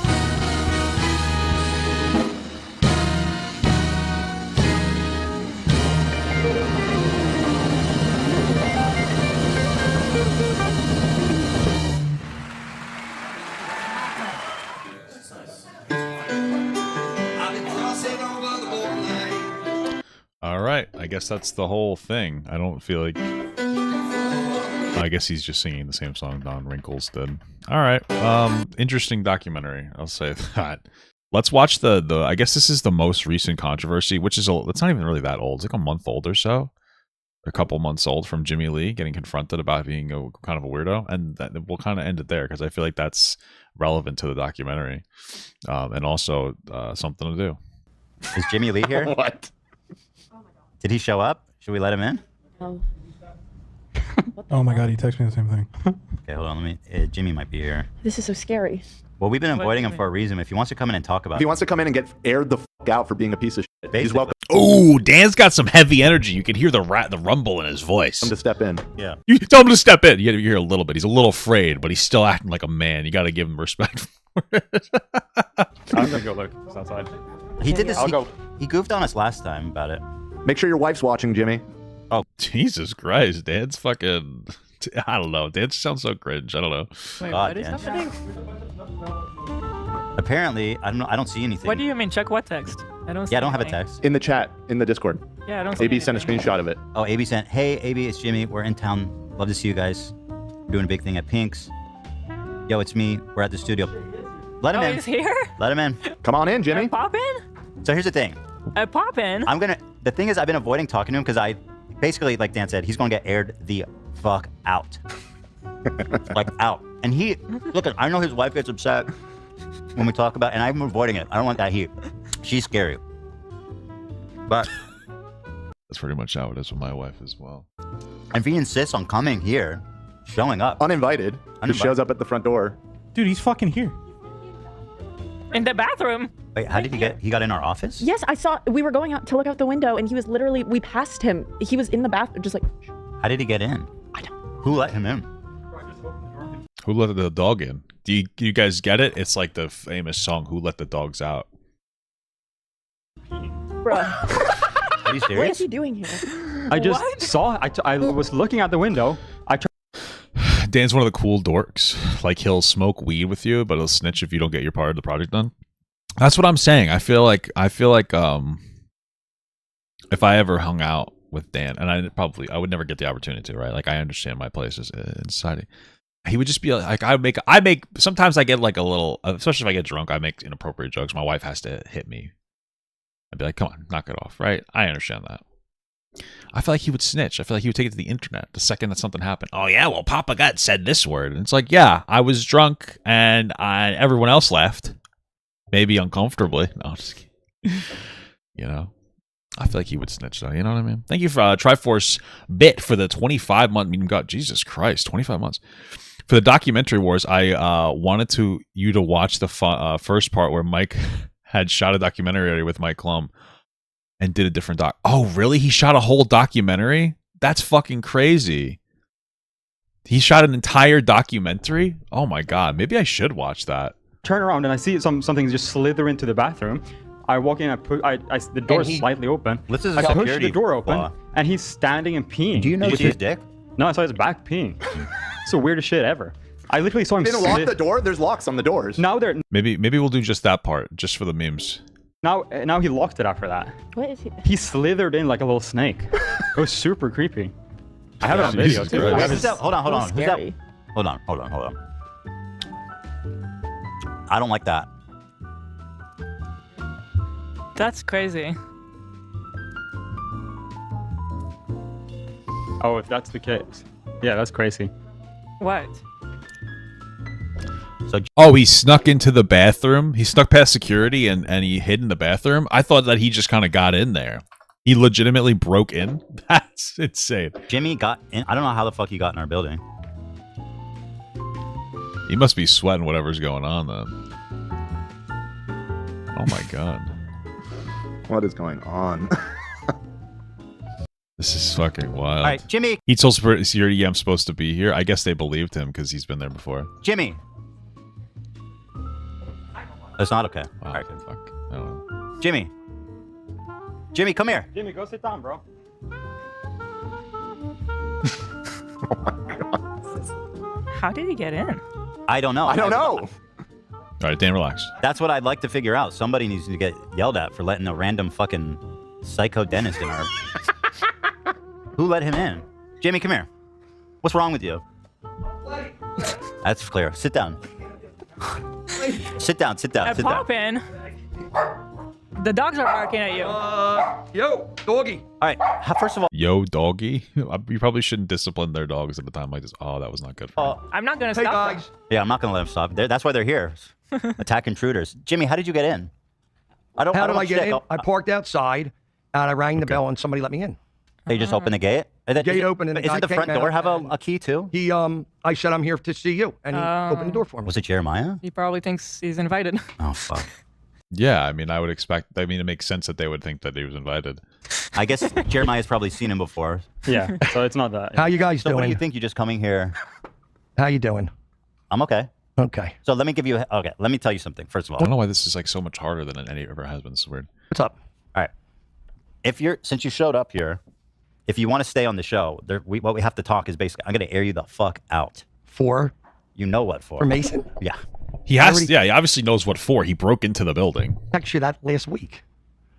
Well, somebody's lying. I told you. I texted you everything because I knew it was bothering you. Of course, it's bothering me. Yeah. Did it happen? No, he filmed for me, and we have different content creators, and he got mad when we let him go. In fact, we had a problem with him in a diner. In fact, one of the guys that's with me was there when it happened. Jarrell. Right, listen, I'm going to give you an option right now. Before I say what it is you're accused of, you can leave, and I won't mention it. I mean, I feel like at this point you should just say fuck it and mention it, no? I didn't come to start drama and trouble. I came because I'm here. I like you guys. It doesn't matter what you came here for. Jimmy, you were not invited to come here. He's so pissed. This is so silly. Stormed in. You know that we're mad at you. Are you that crazy? What do you think? Well, Dan, I know all that, and I wanted to come down, and I know I'm FOMO'd out, and I wanted to come down. So what is FOMO'd out? Fear of missing out? I'm like, how is it? I feel like it doesn't apply the right way. I understand you wanted to come down. Let me finish. If you guys, I said to Olivia, I could tell when I came in, I kind of wasn't welcome. If you guys want, you literally weren't. Well, yeah. Well, you didn't seem to be invited. That's probably why you're not welcome. Okay. You literally weren't. Well, he is a superstar. He is a very famous superstar guy. So no. Hold it. Let me finish. And take those glasses off. This is not Jimmy Lee. Yeah, anymore. we're talking. Let's talk to James Weiner for a second. Fucking James Weiner. I can tell there's hostility, and from what I'm gathering here, I should probably go. Well, hold on. You were peeing. Also, you were peeing. You didn't lock the door. Love walked in on you peeing. No, I closed the door. No, it was definitely open, brother. Dan, I'll say this because. Why didn't you close the door? Yeah, I stormed the Bastille, and if you guys are that uncomfortable, listen, I'll go. It's up to okay. me. I'm not mad at you. I get down here. I get wound up. I don't think before I do stuff, and it is what it is. So I didn't come down here to like get drama with Mason and create problems. Mason don't work for us no more. I came down to see you guys say hi. The Jomo Show guys here. I mean, I like the Jomo Show guys. Yeah. The reason, Ethan, that the other guy don't work for me. He does all my content now. Jarrell. I'd like to talk. He looks ridiculous with the glasses off. I don't really. Do I look weird with my glasses off? I have to make that smile. It's part of the thing. I guess I don't have to do that with my eyes. It's hard though. Oh, it's hard to see. Talk to Jarrell. He's right here. Why did Jimmy think this is going to be a good idea? Because he's obviously guilty of something. That's the reason why he came in and did this. That's what I suggest to me. So and he feels like he has to get ahead of it. Tell you the truth. He'll tell you the truth about that other guy. He was there when we had to fight with him. I'm not lying. If he can't deal with sexual harassment allegations very well, then he can't be famous because apparently you have to be some kind of a disgusting fuck in order to be famous. That's apparently a rule. That's just based on everything I've ever seen from any celebrity that ever exists ever, you know? Jarrell will tell you. I'll ask Jarrell, but here's what I'm gonna say. What? First of all, it's up to me, okay? And I'm telling you, you can stay, but I'm gonna have to be. But I don't want to stay and drag dirty laundry and do. I came to see you guys have fun. We have a big thing at Pink's tomorrow, and it's not an option. Jimmy, what? You're an adult. I'm an adult, but I didn't do. But Ethan, Hillary, I didn't do nothing wrong. I let a content creator go that doesn't match what we do. Do you think that if you come here unannounced, we're not going to bring up the stuff that we want to bring up? I probably would say to that, no, you're going to bring up what you want to bring up. Of course. All right, so let's do it. So we're going to bring it up. So Mason, who's a mutual of ours, he was your meme editor. We knew him because he was always posting crazy memes on your story. He has a meme editor? Oh, wow. That's the reason we're trying to be more serious with content and get somewhere, and we don't want to do memes and be that's your low-cal, story. And we have a whole different team. That's your story. Mm-hmm. Yeah, that's the deal. He reached out to us and said, I have something I need to tell you about Jimmy. Fuck that guy. I hate him. He's the worst. That's because we stopped paying him. Well, let me tell you what he told us. Tell me what he said. He told us that you were on a shoot with his girlfriend and you slapped her ass. So they came to LA one day when we did a comedy shoot and we did an event at the Sky Bar, and they helped me film and edit a little bit.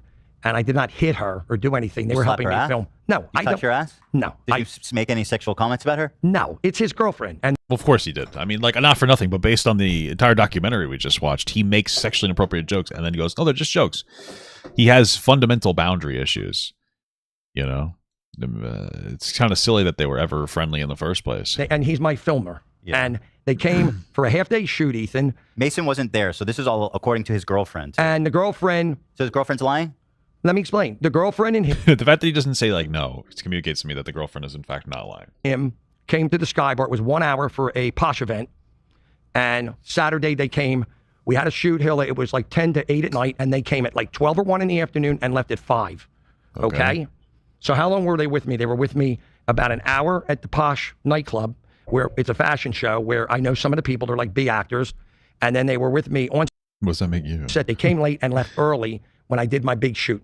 Okay? Now, I have 2 security guards. I have 4 cameras going. And they were back-end people filming because they do so. How does he have so many people like on his payroll if he's so not like he can't afford it? I don't understand. Social media. I don't really have time to flirt with a girl and touch them and do anything. I'm doing How long does it take to pat someone's ass? But that wasn't what I was doing. I'm not there for that. So she's lying. You were there for that. Doesn't mean you didn't do it. I didn't touch the girl. So she's lying. Yeah. Okay.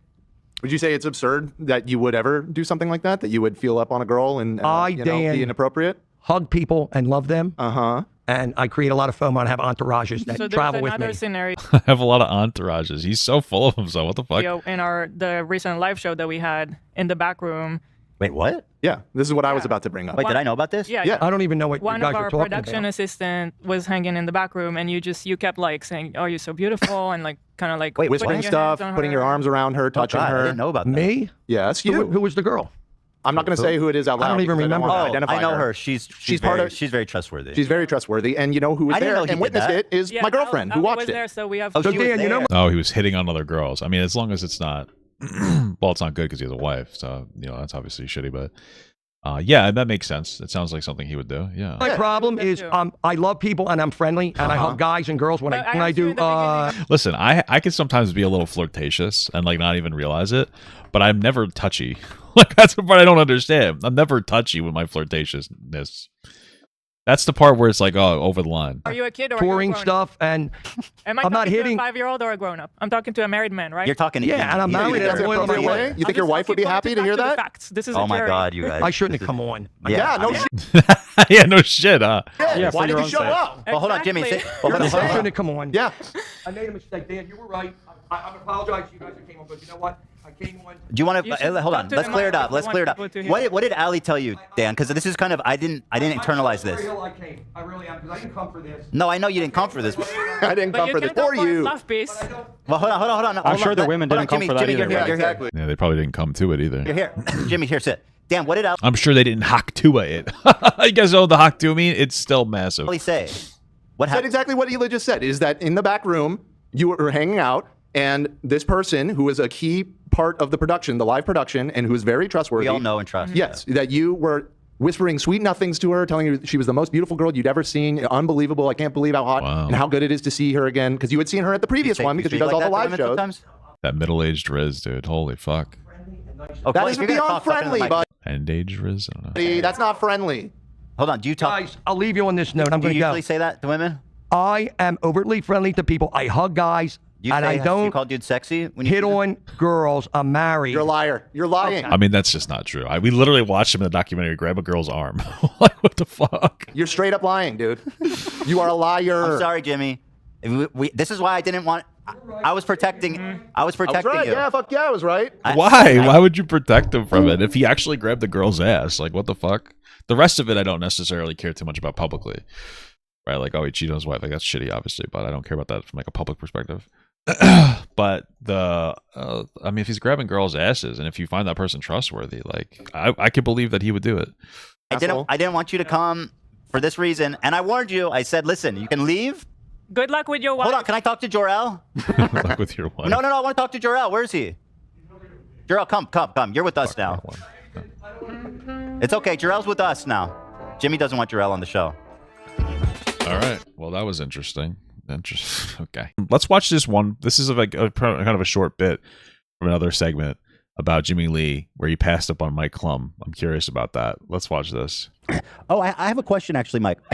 Because the doc. Hold on. Oh wait, no. Do you know Jimmy Lee? So I want to just do the little. I just want to do the little part with Jimmy Lee with the Mike Klum part. I do know Jimmy Lee. He keeps calling me. I get calls. You don't say. Dude, how does he have time? This man has so much damn time. We got them tax.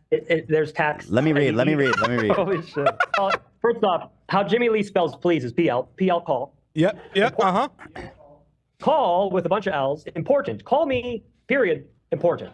So I guess I got to call him back. It's important. No, you don't. You want to call him right now? Oh my God. No. I'm not going to call him now. Basically, what happened was I filmed a documentary with him too. But the problem is, and I talked to him last week, he kind of went behind my back and made a whole different documentary. Oh no, he did. Damn, so did he just not release that documentary? What a bunch of wasted money. Holy shit. Oh, yeah. So, I mean, I love Jimmy. It was. Thank you so much. I appreciate that. I would have made a great film, I think. But we were taking too long on the edit because I had to get, it just takes some time. I think he was very angry. Wait, so you had spent significant time with Jimmy creating a similar styled documentary as Boogie's?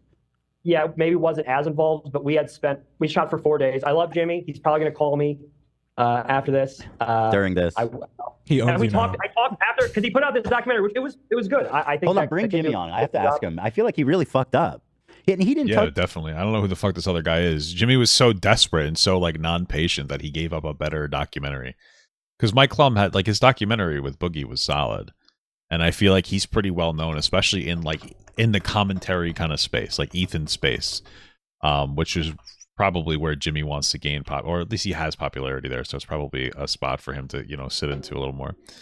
And he just kind of gave it all up just because he was too anxious and wanted to release another one. That's just what a stupid idiot. Oh, he was working on a documentary concurrently? Because that's a little. What happened to the latest EDP doc? I don't know. That's a little. Until I saw the trailer, I think he just wanted to. I have a morbid curiosity of it. Move quicker than I was able to move. He is a very hard worker, and unfortunately, I don't know what I'm going to do with all the footage now. You know, because can I? He literally remade the exact scenes. They went to the same places and interviewed. Oh, so he didn't just do a documentary with somebody else. He remembered the way that they did the documentary with Mike Klum, and then he decided to reenact the entire documentary. Wow, what an asshole. It just wasn't. Jesus Christ. What a dick. I'm like, what am I supposed to do? This is a replica. You know, I was going to say that. I would be so pissed at that. I would be fucking so angry. That's ridiculous. I don't know, because, like, first of all, the one that went out was good. I enjoyed it. Yeah. But I am curious about, because I feel like your product is more polished, more professional. No disrespect to the other guy. But I would watch it still. Yeah, but I feel like at this point it's probably going to feel... I mean, actually, if he released it, it probably wouldn't be so bad. At all. He probably should release it. But yeah, I would check out. I watched it and I'm like, hey, this is good. But it was basically pre-made. But fast, I couldn't have probably got it out as quickly because we... Yeah, the Boogie documentary got 5.6 million views. Like, it was pretty big. So... shot in like July or June, and it's, you know, I probably would have taken me a year because that's the level of editing, and if you have other projects, it just takes time. Yeah, of course. Yeah, documentaries are difficult and long and but hard. I love Jimmy. Jimmy, when you call me, you're a great guy. People love you. But unfortunately, I don't know what we're gonna do with this documentary. Oh no. We don't know. So you must have lost a lot of money. Mike must have a lot of money, because like for him to spend that much on that and just like move on is crazy to me. On that, just sunk time and money into that. It's mostly time. I mean, I have some other businesses, and it pays for the travel and other things. That's good. I'm just doing this for fun. I mean, obviously, if it gets used, that's cool. But I started doing this because I want to do some stuff for fun. How are you feeling? I mean, it's really taking off. 1.5 million views. I mean, that's pretty tremendous for your first video. Wow, that was 1.5 back then. That was 2 months ago. Really? Hey, oh, it was a year ago. I'm fucking dumb as hell. It's just probably the most fun week of my life, honestly. I mean. I was thinking maybe pull a few $100K. I know he was going to promote it, and I thought maybe 250, 300,000 would be cool, and then do another one and try to grow. But after Penguins dropped his video, it was like, you know, that did a lot of movement for you. Yeah. Yeah. He's like I guess Moist Crickle's like Miralax. A lot of movement after he posts, you know. There was one. Yeah, the good thing is that we got Mozzarella Boss. We got Mozzarella Boss because of the other one. I don't think we would have gotten Mozzarella Boss otherwise. That makes sense as to why that part was so bad, because I doubt that Mike Klum did Mozzarella Boss. So we probably only got Mozzarella Boss because it was on that smaller channel, and that's why the ending was just so fucking awkward. That moment was so awkward. Oh yeah, I had to bring Jimmy on. Yeah, Mike Klum dropped into the chat when I was reacting. Yeah, Mike Klum likes it when people react to his stuff. He's a chill dude. Sorry, Mike. Well, he has one stuff, but you get my point. I just have questions. I have to call him back. Yeah, so I mean, you can do this. Basically, this serves two purposes. This is you calling him back. Let's knock it out. He'll still call him later. Oh, I have a question, actually, Mike. What the fuck is this? This is terrible. Because the doc... Hold on one sec there, Jimbo. Okay. Jimmy. Jimmy, how the fuck do you get in a hold of every damn person in my life? And I just met this guy. I didn't even know this guy. What the fuck, dude? Well, he's a son's a bitch because he did the documentary and he didn't put it up. Mike, and then Alex did Jimmy, after him. Jimmy. So I shot this, and this dude's calling me like the week later. When can we get it out? Can we? I'm like, I need time, and you know. Dude, you shot it like 4 months ago and you didn't do nothing. Come on, Mike. Jimmy, I shot. Dude, come on. Hold on. It takes a while to get it done. Hold on. These things take time, Jimmy. Jimmy, hold on. You really fucked him over. You know that, right? Mike Klump was supposed to be my buddy, but he didn't. He just didn't. He didn't get the documentary out. Then the other guy came in, and he did it like right away. I'm not mad at you, Mike. But we had a, you know. I know. I understand. Listen, I have no hard feelings. If I lived in the area, I would go with still. Hold on, one at a time. Mike, go ahead. Go ahead, Mike. Jimmy, I have no hard feelings. You did what you did. I think we're gonna hold on to the footage. The more famous you get, we'll drop this documentary in like 3-4 years. Who knows what's gonna change? I don't know. I guess that's a plan. He'll be alive then. Mike, listen, why don't you just drop it now? What are we waiting for? Well, Jimmy, unfortunately, you replicated all the interviews and the whole story arc that we shot. Are you telling me that that's all the interviews too? All those people had to sit down and do the same thing twice? With this, I'm not mad at it. I'm not mad. It happens. Some you do a project, you got to turn it off. But Mike, unfortunately, I'd be pissed. Do a different angle. Yeah. What kind of angle did you have in mind for him, Jimmy? Well, if he watches the whole documentary that Alex did, he can just use his footage and do a different angle. He has different stuff. What does that mean? He didn't do my brother. He did a lot more. Jimmy, unfortunately, that's not how it works. That's not. We were at the White. No, hold on. We were at the White House. It's shocking that Jimmy would even say this because he's supposedly so close to like the business, the movie business. Shop. You interviewed Cousin Freddie. Alex never interviewed Cousin Fred. You have a lot of different stuff, Mike. You really do. Hold on, Mike. Jimmy has suggested that you use the Jimmy really wants. I don't think Jimmy's popular enough to have 2 documentaries about him. Footage from the other documentary. Is that something that you can do? Typically speaking, best practices for documentaries is to not take from another documentary. That's generally speaking. Jimmy, do you understand that? Yeah, it's not reaction content. Say it again. Do you understand that it wouldn't really be ethical for him to steal the other guy's footage and just pawn it off as his own? No, I don't want him. I don't want him to take anything what the other filmmaker did. I wanted him to use his own footage because he has a lot of different people that Alex didn't do. He could create his own story on me. What do you mean by your own story? I need. Well, there's different people being interviewed, and we did different locations. We were in El Molino. We were at the White House Sub Shop. Mike, your response. Jimmy, unfortunately, I think Olivia will agree with me on this. Olivia, your response. Jim, I don't know if you want my opinion on this. She was crying at your documentary, but I think she's retracting those tears now, Jimmy. No, the tears were real and they Tears can't be exist. retracted. I don't know, Jim. If I'm being honest, I think that you should have let him know that you were doing another documentary. It's okay. Listen, it's okay, Jimmy. I love you. You're a great dentist. You're a great entertainer. And you're I don't know why you're saying this. Jimmy's a fucking asshole. What are you talking about? going to get more famous. You're going to keep getting more famous. And we're going to drop this way down the road. In my defense, Olivia, I reached out to Mike several times. And I definitely did to do it. Several hundred. I believe that. I don't think Olivia would have cried if she was Asian. Because if she was Asian, she would hate Jimmy because he would be trying to have sex with her all the time. And he said, you know what that's like, and he didn't do anything. And then this guy came along, Alex, and he wanted to do it right away. So I did it with someone who was going to do the documentary. Jimmy, you have to reckon though with this uncomfortable truth that you really did fuck over Mike. Mm-hmm. No, I really didn't. Because I reached out to him several times, and he didn't do anything. Hold on. Is Jimmy, this a fake Apple logo? What the fuck? He came to you. He said he invested a significant amount of time documenting it. It's unrealistic for you to expect him, a serious documentarian, by the way. I don't know if you watched the one on Boogie. It's really, really good. It has 1.5 million views. How much does your documentary have, by the way? You have 1.5 million views, Mike? Yeah. Well, then you have to do my documentary. What a stupid asshole. Why did he reach out to Mike Klum if he didn't realize part of it was popularity driven? He was so desperate to get this documentary out that he just went and did the same document. It's so additionally shitty again because he did one Mike Klum and then he remembered all the scenes and then he went to another documentarian that wouldn't have produced anything as good as they produced there probably, unless Jimmy gave him basically the infrastructure. Oh, we could just do this we did with this one. But he just jumped on it instead of waiting for Mike's, which would have been like a lot better most likely. What? Mike, it's a no-brainer. Oh my God. Mine only has 30,000. 30,000. Wow. So do you see what I'm saying though? Like, Jimmy. You snubbed him. You should have at least told him, Jimmy, that you are working with another documentarian. Okay, well, maybe I owe you an apology. Maybe you're right, Ethan. But the only reason I want to apologize is because it doesn't have as many views. That's literally the entire thing. On a serious note. And does that apology have anything to do with how you learned how many views that his documentary got? Say that again? Does the apology you just gave him have anything to do with your discovery of the amount of views his Boogie documentary got? Well, I didn't know anything about it till you told me, but I had reached out to Mike even earlier today, before I even knew you were even going on, to call me because my documentary's out, and I wanted to ask Mike if he wanted to do mine. So this just came to me just now. So no, the answer is I apologize. Because maybe I should have told you, Mike. Jimmy, go ahead, Mike. Go ahead.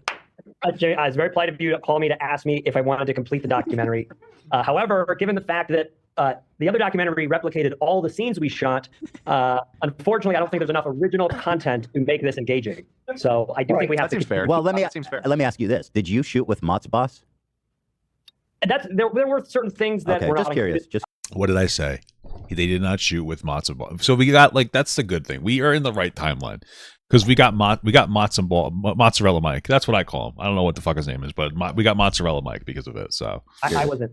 Yeah. Jimmy, by the way, I don't think Ethan he meant Mozzarella Boss. So maybe Mozzarella Boss had no relevancy to the documentary. Like he didn't need to be the coming up segment to whatever the fuck we saw after. But it was certainly phenomenal. It was incredible. Well, oh my God. Cut to Jimmy's camera. I would say that Mike might have an interesting vertical with Mott's boss, but that was actually already done by the other guy. Right. Yeah. All right. Well, Jimmy, unfortunately. What the hell is this? Jimmy, unfortunately, I hate to tell you, but I really think you missed your moment here. And I got to tell you another thing. I think you're really blowing it with the Bobby Lee thing. And I'm trying my best, man. But it's just, you're making it very difficult for me to turn you into a star. No, I wanted to apologize because I had given Zach dates and I couldn't come out, but I'm trying to come out. I'm trying to come out the first week of December. Mike, you know about this story? I'm not familiar. Yeah. So Bobby Lee is a friend of mine. I texted him. And Bobby Lee's a scumbag. I said, please do me a personal favor and have Jimmie Lee on your podcast. He says, okay, I will do that for you. Yeah. Jimmie Lee now, as we're trying to schedule it, has told us that it's not worth coming out here just for Bobby's show because he's not big enough. Oh, Bobby Lee is not big enough. Not but for listen, Jimmie. when you're the Jersey Yeah, that's obviously a fucking idiot decision. outlaw, he's got a lot going on. He's obviously much more he's more popular than Mike Klum. Like, I don't understand. Running multiple dental practices. He's more popular than Ethan, really, right? What? He's a That's true. comedian. He's got to be selective on who he books with, and Bobby Lee, frankly, just may not be at that repertoire. He's not. Let's be real. Bobby Lee is not what he used to be in terms of, Actually, that's not true. I feel like Bobby's more famous now, or more kind of cool than he's ever been, even despite being 60. Jimmy, I would highly recommend. Yeah, his podcast pulls pretty solid views. Well, whatever. He ended up going on there. Anyway, enough of this. I feel like we got everything we needed. So.